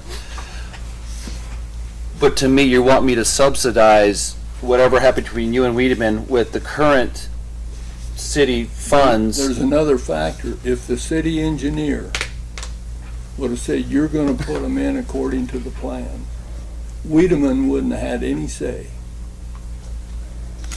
Well, what's our legal standing on this one? So I know it's a rough spot. It's going to be rough for both of us. But I'm confident that we can come to something that we can make it work so that the pain's not extraordinarily severe for either one of us. We can't solve a private dispute with municipal funding, that's a given. But if it's part of our plan to do that anyway, then that's potential. I don't know enough about this to know the answer. Mr. Mayor. Go ahead, Brock. To add a little bit more context, when I heard about this situation, I scoured all of our documents and we digitized them, so it made it super easy to pull up everything and pull up the history. The preliminary plat did have the stub outs. Their final plat didn't. Typically, when you're going through the subdivision process, looking at those should match. But what was approved by the city did not have the stub outs included. I looked at the staff reports, I looked at conditions, I looked at the minutes. I found out that even in 2008 they were talking about airport overlays that aren't done. But what I found was that the preliminary plat did have the stub outs similar to the construction documents that are before you, but the final plat, which was approved, did not illustrate those stub outs. Okay. So where do we sit, Paul? It's not a city issue. That's what I was thinking. It just isn't. Sorry. Mr. Mayor. Councilman Brennan? Mr. Peterson, I was going to ask, who was ultimately, well, I don't know if I'm asking who installed or who was responsible for putting fire hydrants on your side of the street? The same, they're on this plan. Wiedemann? I think these were done ahead of Wiedemann. Wiedemann bought it with this plan on it. And why he chose to put the hydrants on my side of the street instead of on city property. They're on the plan on my side of the street. And when he cut off my side of the street, why he didn't put the city hydrants on his side of the street, I don't know. Can I ask you a question? Sure.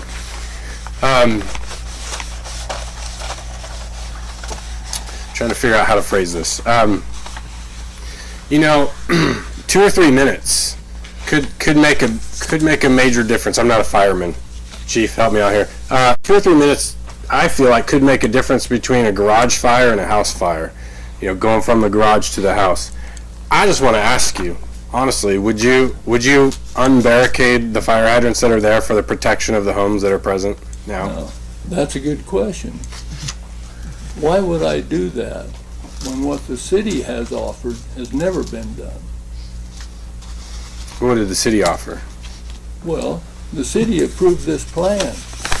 I didn't draw these plans. Well, it sounds like the city approved a final plat that did not have those stub outs.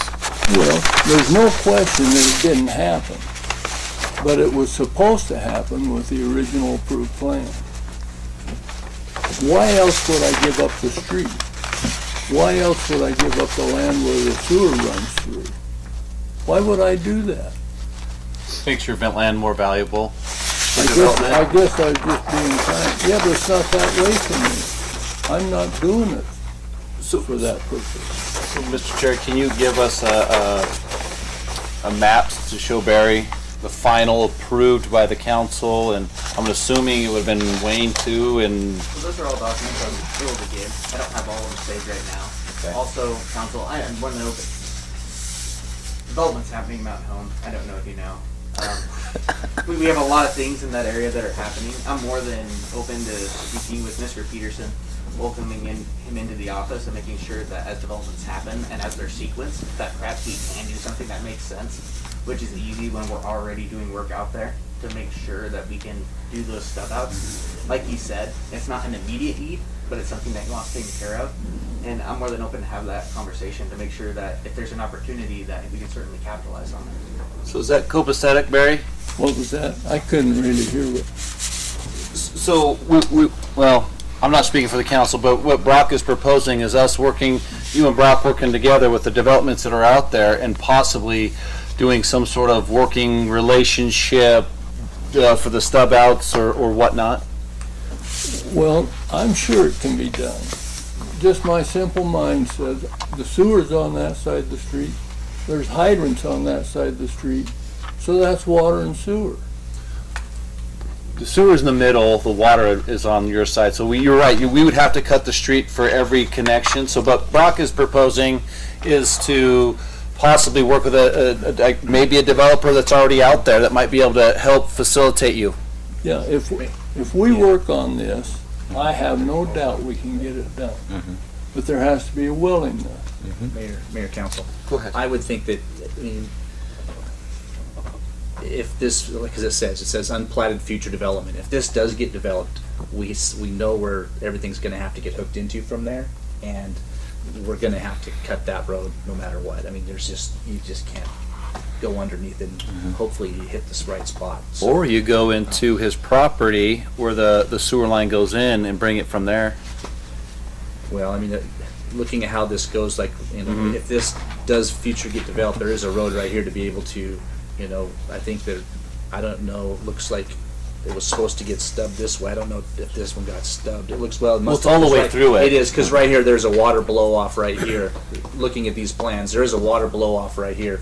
So the water is into his property right here. So it would be, you know, however it's gonna get over here, we could not have to. And the sewer goes all the way through, though. Remember, it goes all the way Sewer- up? Yep, sewer goes all the way through right here, that inch, yes. So Barry, is that something you're willing to do, is work with Brock? I'm willing to work with you if you'll help me. In council? If you don't help me, I'm just gonna get mad. But nothing will be done. Ms. But Mayor? I don't have this because of Wayne and Wiedemann. They're the ones that took it away. So council members, what do you guys want to do? Mr. Mayor? What? All right, Mr. Peterson, it's my opinion that the builder and you were having a good working relationship. They have this, what's the pre-plat thing? Preliminary plat, and it had all the stub outs. They decided, hey, I can cut some costs here by not stubbing out all the ones you already agreed to. Then they did their final plat and cut costs, and unfortunately, you were the raw end of the deal. Reasonably speaking, nothing could have happened if I didn't give the land for the street. Yeah, yeah. None of that would have happened. And Mr. Peterson, this is where I would say that I would be willing to work as developers come in with Mr. Cherry. Yeah. And there's some people that want to put in some 100 units on the west end of 12th Street where it's at.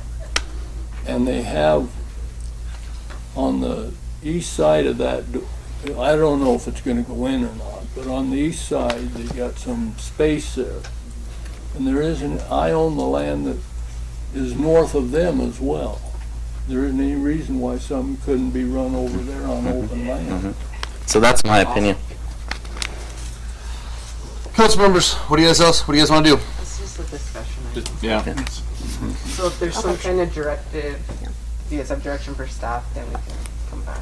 Mr. Mayor. Councilman Brennan. Sorry, Mr. Peterson, I got distracted by another question. I don't think we had a chance to answer it. Are you willing to unbarricade your fire hydrant? How'd I answer it? If we do something else. You're darn right I am. Okay, all right. I see it. Thank you. Yeah, that'll cost me 2 ties and a little bit about 12 feet of fence, 20 feet of fence.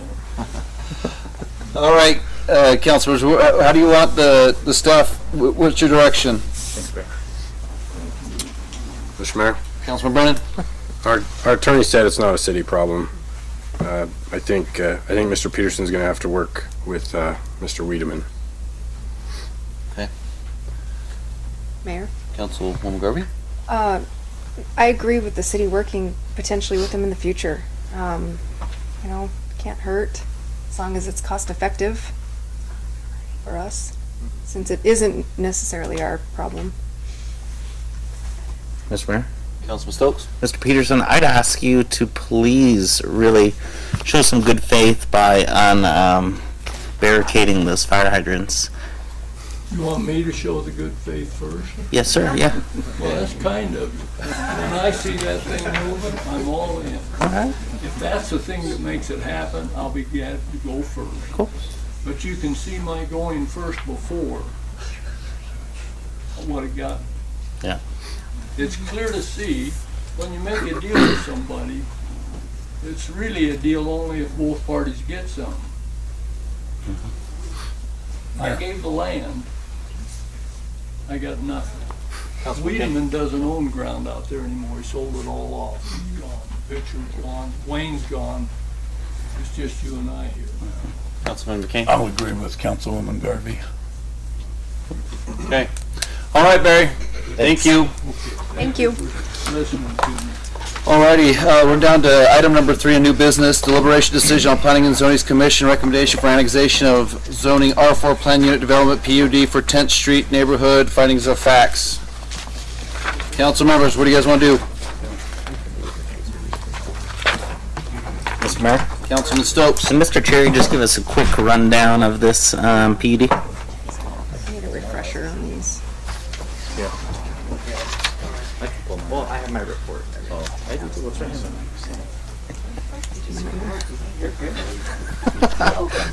Tip, we need an island for you. I'm trying to show his face. I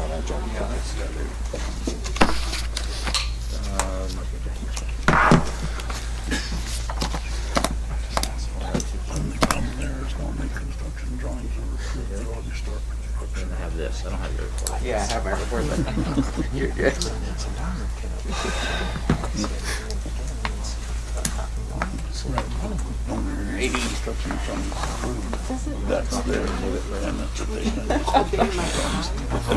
It's the hair color got into your scalp. No, we didn't. Cool down yet? Cool down yet? No, not yet. Turn it back up yet? We don't do that anymore. I can't approve that. Yeah, that's why I say I can't approve that. I can't. It's a tough. I can't back that up with Alrighty. proof. Sorry Let's put about it that way. Let's put it that way. We can do the lights if we want, we can't. So what's really cool, shout out to Betsy, everyone at home can see the map which is on the screen, and I'm geeking out about it. I think it's really cool. So, this is a PUD for the 10th Street neighborhood. It's a planned unit development and annexation. It's an annexation that we had to have a hearing twice because we had a learning opportunity to learn that when we annex, we got to annex the entirety of the road. And we also now have a wonderful relationship with the Mountain Home Highway District, which is building and getting better every day.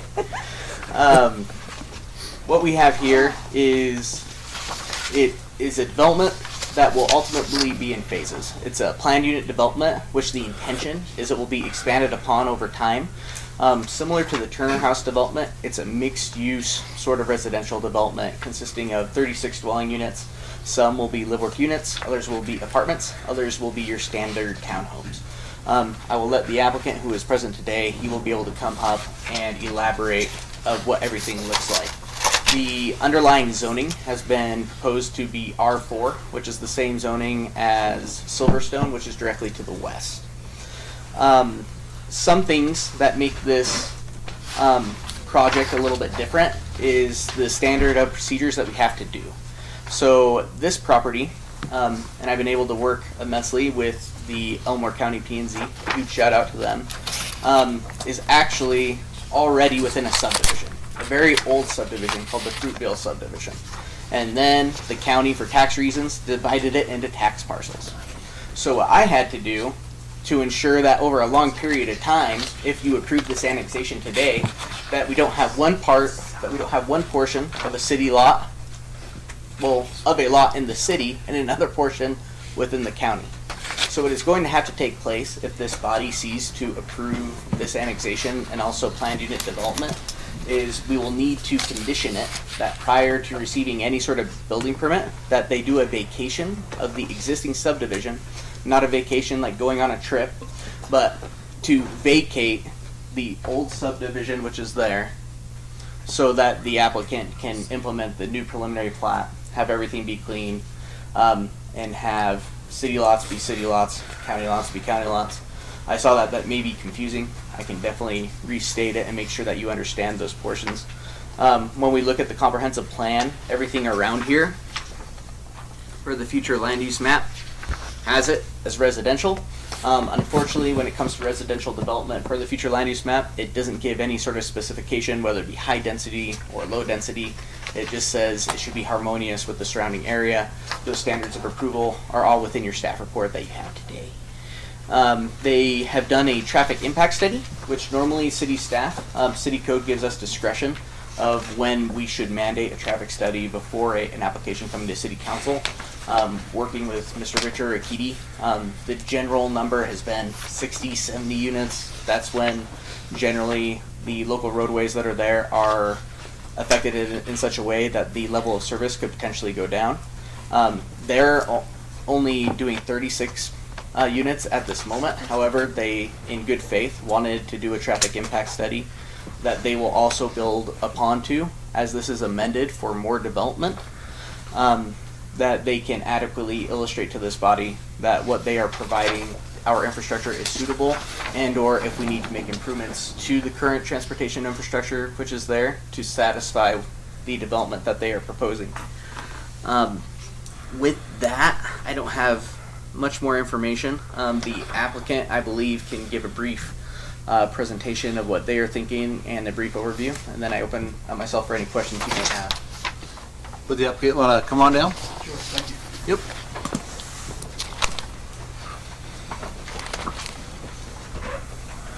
Steve Taylor, 3368 Lake Harbor Lane, Boise, Idaho, 83703. Thank you. Thank you.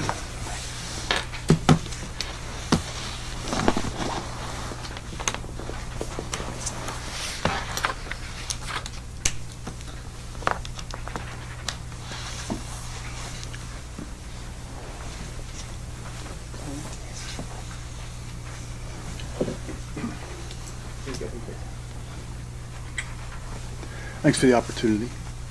My name's Steve Taylor, and I represent Kaiser Cruz, the landowner here, and we call this the 10th Street neighborhood. Let me take this to...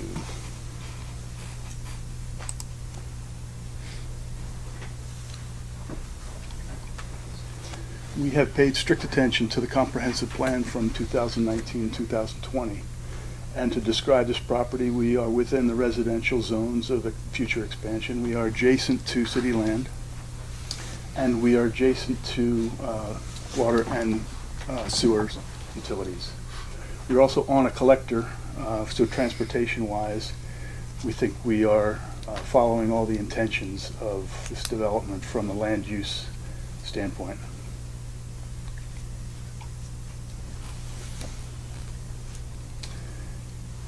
We have smart growth strategies that include attainability, water conservation, mixed use, live work, socioeconomic balance, community renovation, and community parks and recreation. So we feel we check quite a few of the boxes in the comprehensive plan for this property. Specifically, we have a 20-acre parcel that is, 20-acre property that is divided into two parcels, parcel A and parcel B. And we are proposing to annex parcel B in our first phase. We have completed, in cooperation with the city, the proper documentation for the annexation, PUD subdivisions, etc. And we have completed our environmental study, our traffic study, which has returned the results that the existing intersections that we were required to study do pass. We have completed our soils testing, as well as worked with the city to locate the fact that there are sewer lines on 10th Street and in the easement to the west of the property, and there is water located in the existing Silverstone subdivision, which we will access. We've completed our topographic map, our preliminary plat, and our landscape plan. And to describe the phase one, which we call Blue Juniper, we have 24 live-work townhomes here. We have 8 apartments, 4 over 4. We have 4 apartments here, 2 over 2, and then some common space, which could be offices, could be determined by the owner. We have an extensive common area here, which is an activity field, community playground, community gardens, and a sports court, which is large enough for a basketball court, tennis court, or I think up to 3 pickleball courts. We have our preliminary grading plan, and we're working right now on our drainage plan. And specifically, we have floor plans and elevations for the 6 buildings, basically. 4 buildings are identical, and then these next 2. So these are live-work units. These are the 1-bedroom apartments, 4 over 4. And this is the common building. And this will be a street-facing facade here. And this is 4 apartments, 2 over 2, and then common space, which includes 2 small offices. This is the street view. This is, if you're coming down 10th Street South, you'll see the existing mobile home court, which we plan to continue to maintain. Our landowner is very concerned about gentrification. She will continue to renovate this as required. And our street view, which you can see, is shaded somewhat from those tall trees. They are 40, 50, 60-foot high trees, so that this development blends in with that landscape.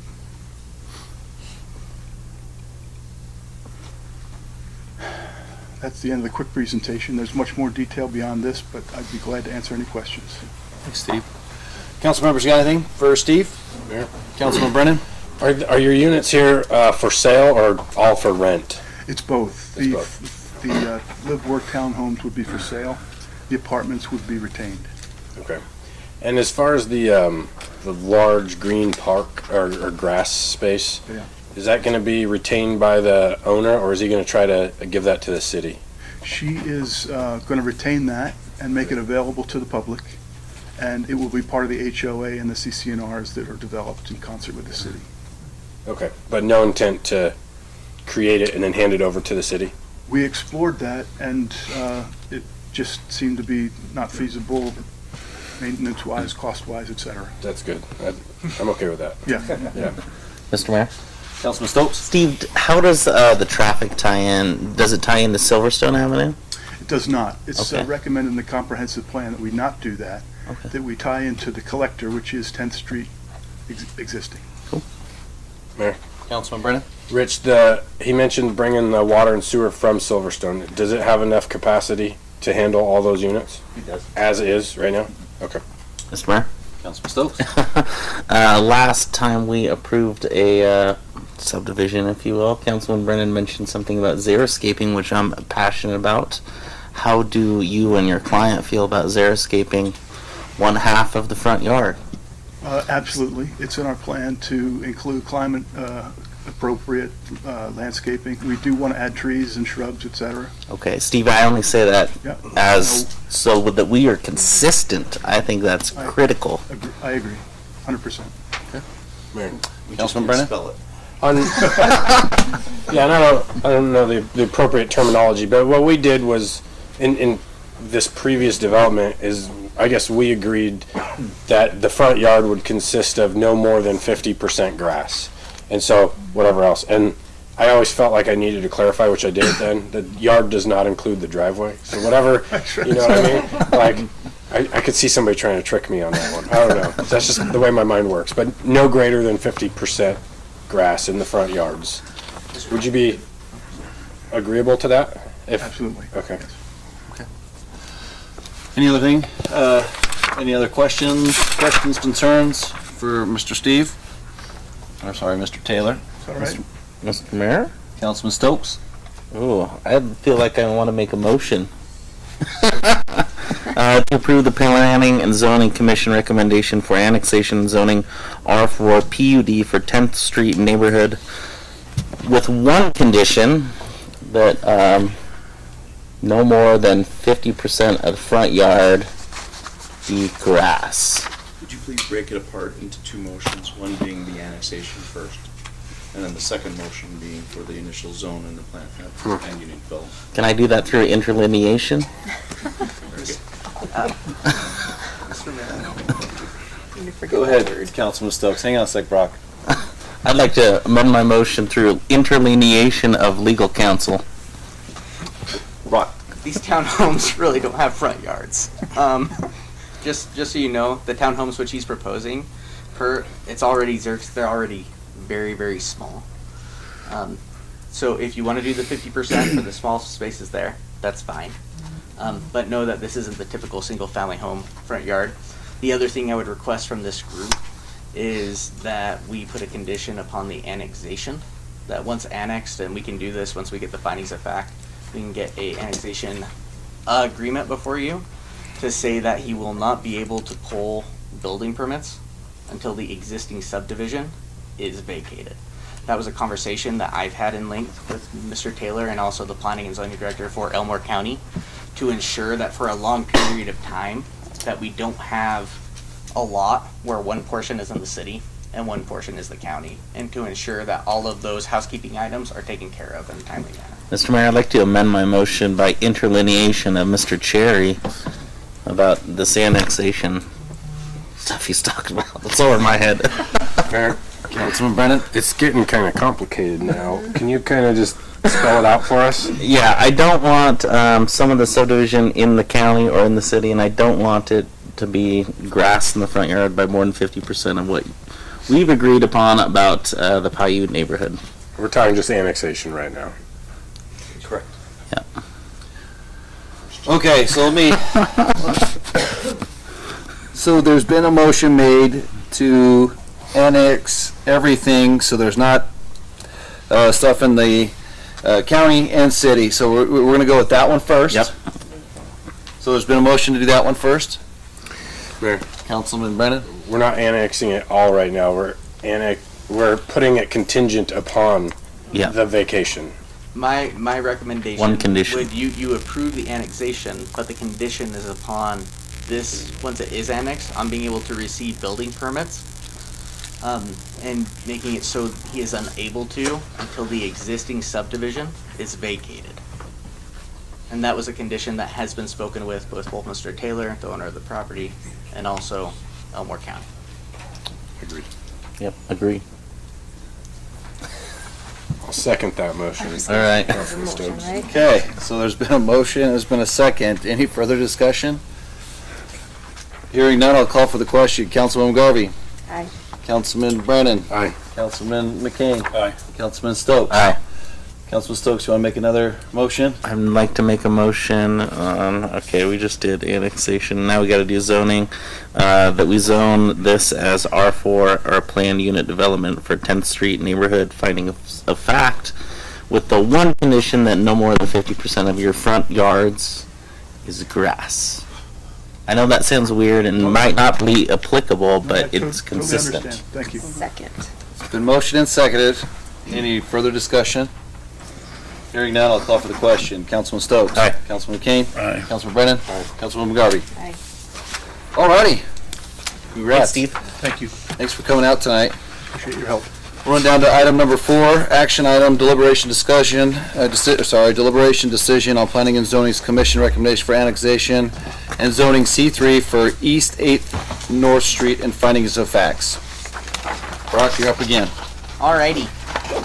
This one is a little bit more straightforward. This is for the annexation of a piece of property right off of East North Street. If any of you have walked our wonderful brown belt, you have seen this property once or twice. We have the park and ride right here, and then we have the property in question, the proposed annexation, including the entirety of the roadway, which is there. What is being proposed as the zone is C3 commercial, which is the zoning of everything right across the street from it. The golf course is surprisingly zoned R2. I can understand that because you have very restrictive development standards, and if you don't have a standard open space zone, that's what you would do. But no, that's neither here nor there. Staff finds that the proposed zoning meets the comprehensive plan. It is an area which is designated commercial. The applicant intends, this property is also a little bit different in that what the applicant hopes to do is he hopes to trade us for, how does the trade work again, Richard Kitty? You've been here during the entire time. He already owns the other property. Yeah. So how is he going to trade us? Mayor Kessler, but not the lease runs, the lease of our park and ride runs on that ground. So he can't do anything on that ground until the park and ride is moved into the piece that he wants to, in the corner. Ask me to annex. So it's going to, he has everything designed, so the walking path, trees, everything's gonna move right against the golf course. And so that's part of the stipulations with that. So you can't do anything until the park and ride is moved. And that was due to federal funding we used to put in that park and ride. And if he doesn't do it, then he's got to pay it all back to the federal government. So that's probably why he's wanting to obviously move it over to that corner. So, Councilman. Sorry, I didn't know if you were done. Is the applicant present? I don't see him. If the applicant is present today.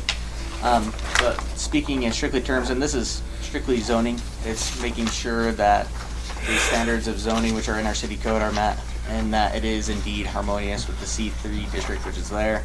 And as Mr. Richard Keedy has stated, the intent is that the parking ride will be moved from its existing spot over here due to the property that he purchased here in order for him to get the full building envelope, and he plans on doing commercial development of some sort. He needs to move that and build us a new one before he's able to ultimately enjoy everything that property has to benefit. You will notice though, however, he is not wanting to annex both of the properties right now because he wants to make sure he gets everything done. And then once the new park and ride is over here in the newly annexed property, he will annex this property so that he can then hopefully begin his commercial endeavors. Council members, what do you guys want to do? Mayor? Councilman Brennan.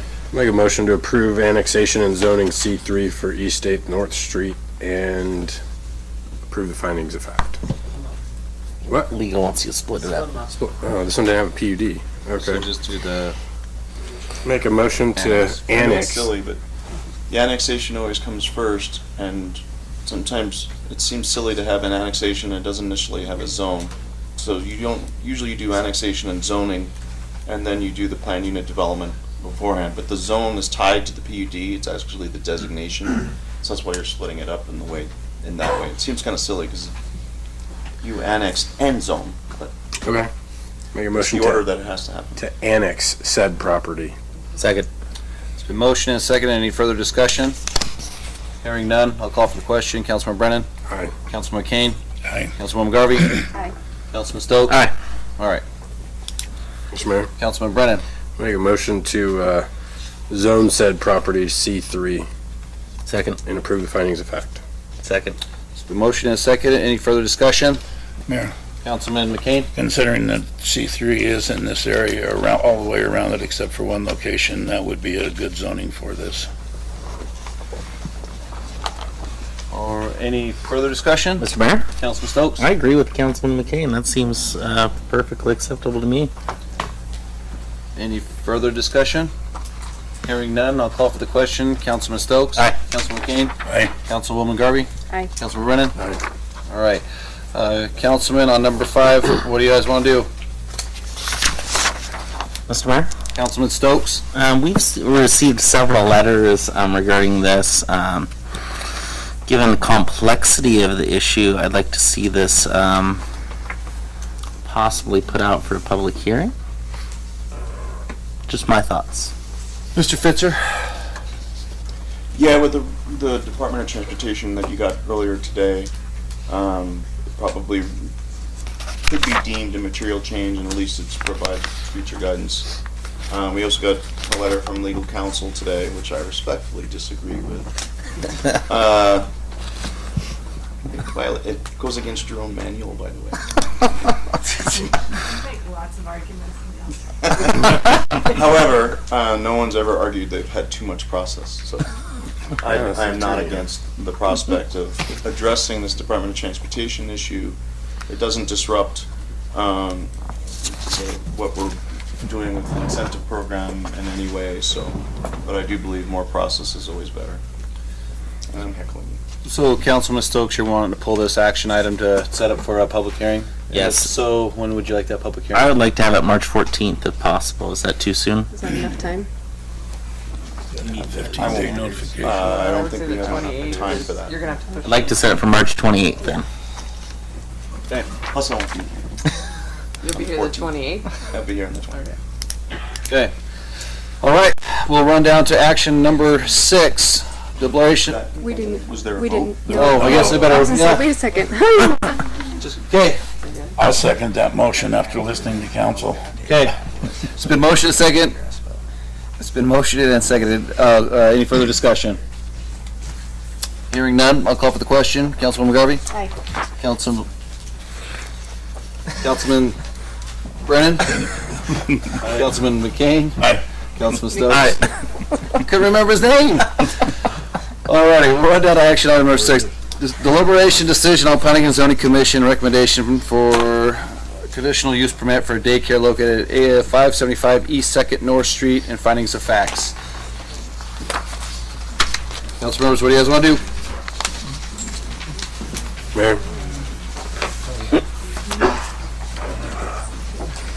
I've read through the planning and zoning documents, and I don't have any issues with this. If no one else has any comments, I just make a motion to, approve the conditional use permit for a daycare located at 575 East 2nd South Street and the findings of fact. Mayor, I'll second that. It's been motioned and seconded. Any further discussion? Mr. Mayor? Councilman Stokes? The only thing I worry about is traffic, but they seem to address this in there, so that's my only concern. Okay. Any other councilman have any other? Mr. Mayor? Councilwoman Garvey? I'd like to thank you, Amber, for doing this. We much need a daycare, so yes. You do. That's great. You do. Thank you. Yeah. Any other council? Any further discussion? Hearing none, I'll call for the question. Councilman Brennan? Aye. Councilman McCain? Aye. Councilman Stokes? Councilwoman Garvey? All righty.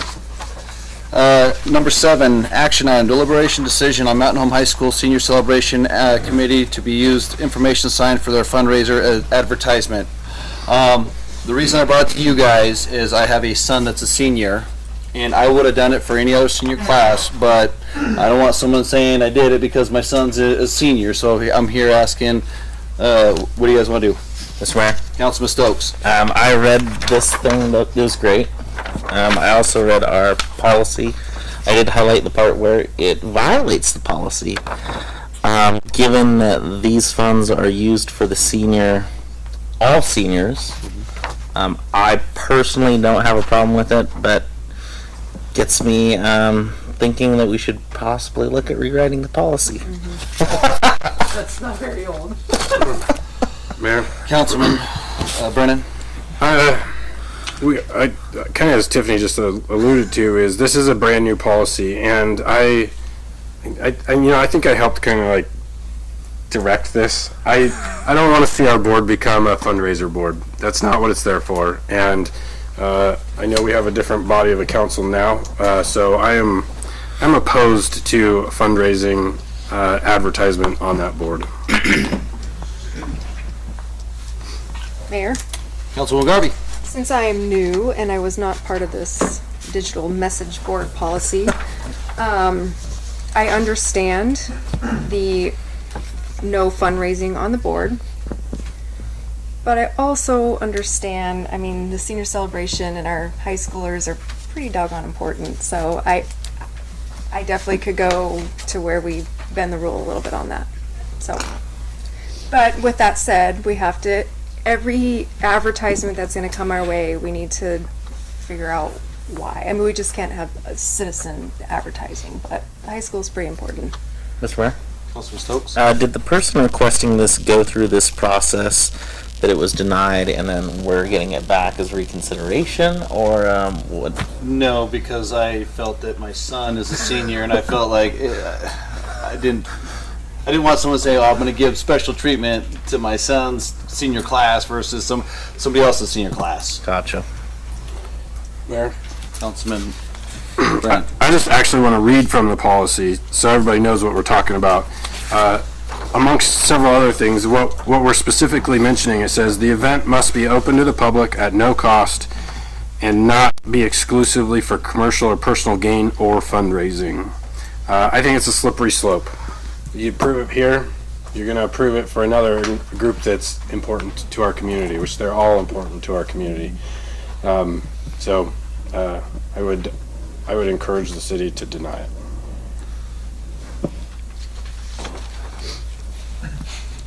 Council members, what do you want to do? Mayor? Councilman Brennan? I make a motion to deny the request. Second. It's been motioned and seconded. Any further discussion? Mayor? Councilwoman Garvey? I would just like to say I understand where you're coming from and that we have to adhere to our policies, although I respectfully disagree. Mayor. Councilman McCain? I must agree with Councilwoman Garvey. I do understand it, but schools, I feel, are different than just non-profit organizations. Mr. Mayor? Councilman Stokes? I'm struggling with this too. I mean, as much as I want to say yes, the policy says no fundraising. Yes. It does. That's why if this is done, excuse me, Mayor. You're fine. That's why if this is approved or not approved, I do think we ought to take a better look at this policy, seeing how we do have a new member and we have 4 members up here now. I think that at least for the next 2 years, we're all going to have to try to decide what's what. Mayor? One last comment. Just Councilwoman one last one, Garvey? I promise. Okay. You're fine. You know, the other thing that I think we need to take a look at is, aside from the fact that the tickets benefit the senior celebration, we're letting people know in our town that the Disney Frozen is coming here and that our Encore has worked really hard for this. So, I mean, it's kind of two wins here. So, last comment. So we would let Encore. No. Oh gosh, no. Okay, it's Frozen. Okay, I'll shut up. Go ahead, Tiff. Go ahead, Tiff, yeah. So throw these two things in. When we first came up with the policy, there was a 4 bullet, a number 4, remember, that talked about schools. And we chose to take it out. Yes. So that bullet was in there. But the next thing I think you guys need to consider is the purpose of of their celebration is to make sure they have a night of safety. Correct? And this is an opportunity that they have the funds for our seniors to stay safe. And so sober. And sober. So, Yes, Kurt, what do you mean? So we have a motion and a second to deny the request. Mr. Mayor? Councilman Stokes. I'd like to retract my second. Look what I started. So now we have a motion and a dead second. Any other council members want to? Hearing none, it dies. Mr. Mayor? Councilman Stokes. I'll make a motion because some of the arguments were persuasive enough, the safety of our seniors, to approve this request. Second. So it's been motioned and second. Any further discussion? I was waiting. No? I got thick skin. It's all right. I know where this is going. All right. I stand tall for policy and law. So it's been a motion and second. No further discussion. I'll call for the question. Councilman Stokes. Aye for the seniors and safety. Councilman Garvey. Aye. Councilman McCain. I've got to vote aye because I cannot let you break the tie. Councilman Brennan. That would be awesome. That's what I was hoping for. And just be honest, I would have voted yes even if my son wouldn't have been there. So I didn't want to put you in that position. I appreciate that, Councilman McCain. Councilman Brennan. Do it for the children. I'm not so easily persuaded as that guy is down there. You can flop him one easy. Nay. All right. Action item number 8, deliberation decision. Just so you know, that is not a conflict of interest, merely because you're not getting a direct pecuniary, like if any of your kids are on it. You're saying that if all of you, 5 of you had kids, and they're all going to school, you couldn't vote on anything involving the school? No. You're not receiving a direct pecuniary benefit, therefore it is not a conflict of interest. Mr. Fitzer, Yes. with my positivity and just love of life right now, Good God. you know, I just thought it'd be best to leave it up to the professionals up here. Right. Okay. Now I really did want a tie vote. Yeah. Action item, discussion decision on proposed ordinance enacting a new subsection F governing agenda to Title I, Chapter 6, Section 4 of the Mountain Home Code. Mr. Mayor. Councilman Stokes. I was the one that brought this up, so I might as well speak first. I wrote this code, and then Mr. Fitzer wrote this code. I actually like Mr. Fitzer's version, except the part where it talks about 1/2 plus 1 members of the council. To me, this is saying, go out and create your serial meetings and then come back. And that's where I think it's unlawful or illegal in my viewpoint. So I'd just rather it say 2 members. 2 members are not a voting board. Mayor, Councilwoman Garvey. I'm a little confused on the 1/2. Can you elaborate on that? Oh, one. Only 1/2 of like. 1/2. Just kidding, like. 1/2 plus 1 is 3. Oh, okay, so okay. 1/2 of the board. Oh, yes, Plus okay. 1 I got is it. 3. Yep. And to address Councilman Stokes, it was a city council can call its own meeting. That is obvious. A city council can amend agenda that has already begun. Or excuse me, a meeting that's already begun, they can amend the agenda. Like I wish to amend the agenda because this just came up. If both of those two things are true, and the way those things are done is by the city council acting as a whole, that means by definition, even though it doesn't say it in the code, that would also mean that a majority of the council can also add an agenda before that meeting at a different meeting. But so that you don't have your pseudo meeting scenario, it would occur at the meeting is the vision, because one city council member or 2 city council members by themselves or 2 of them together do not have a recognizable stature or authority. It's you as a body that acts together. And so the thought process was, it doesn't fix it, in my opinion, if you have 2 council members, because that's still a pseudo meeting.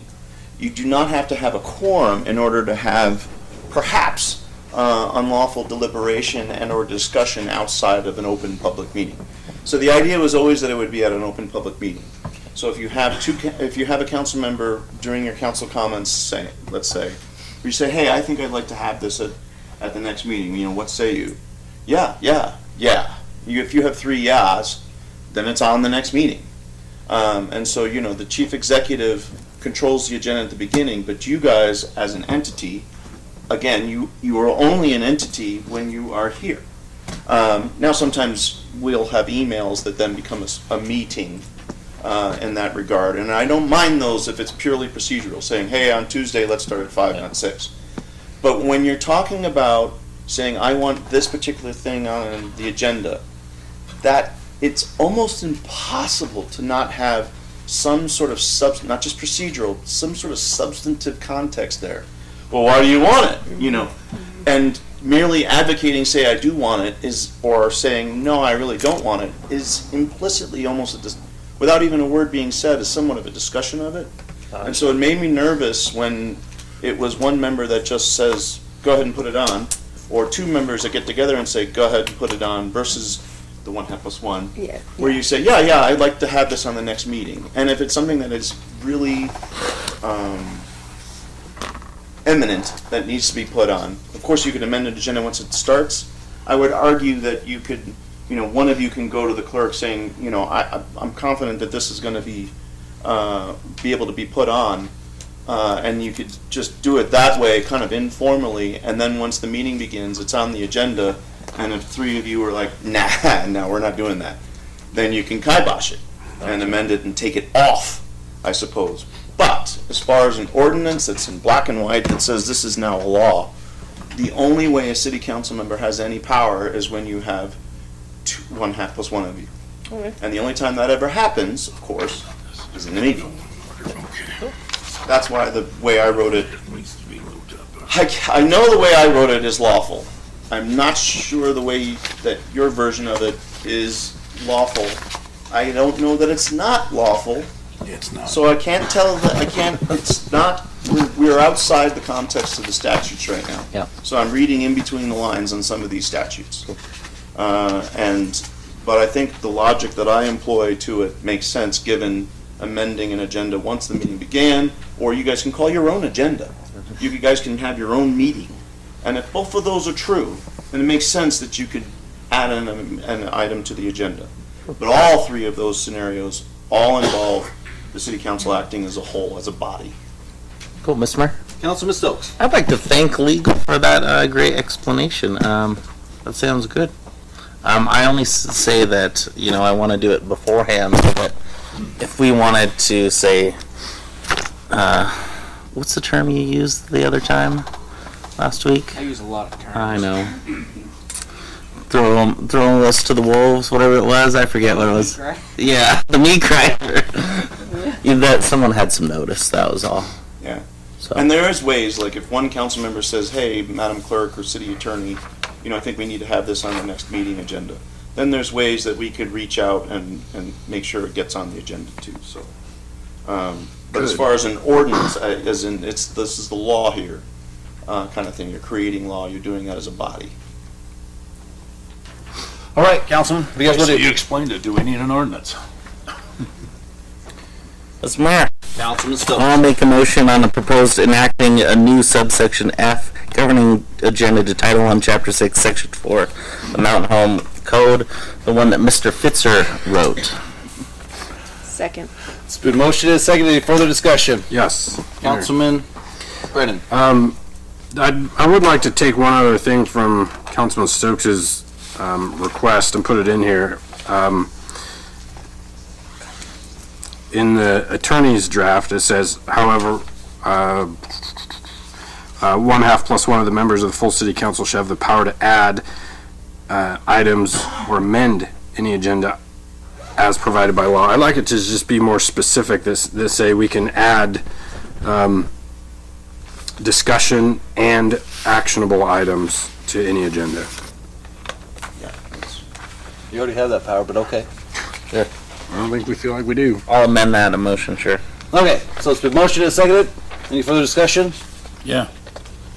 Councilman Kane? I think it's irrelevant. The attorney just told us what powers we did have and didn't have. I thought it was quite clear. Anytime you make an ordinance, you got better damn well sure you want it, because it's tough to change it. But, go ahead, let's make a vote. It's been seconded and everything else. All right. I'll call for the question. Councilwoman Garvey? Aye. Councilman Brennan? Aye. Councilman McCain? Nay. Councilman Stokes? Aye. All right. Meeting adjourned.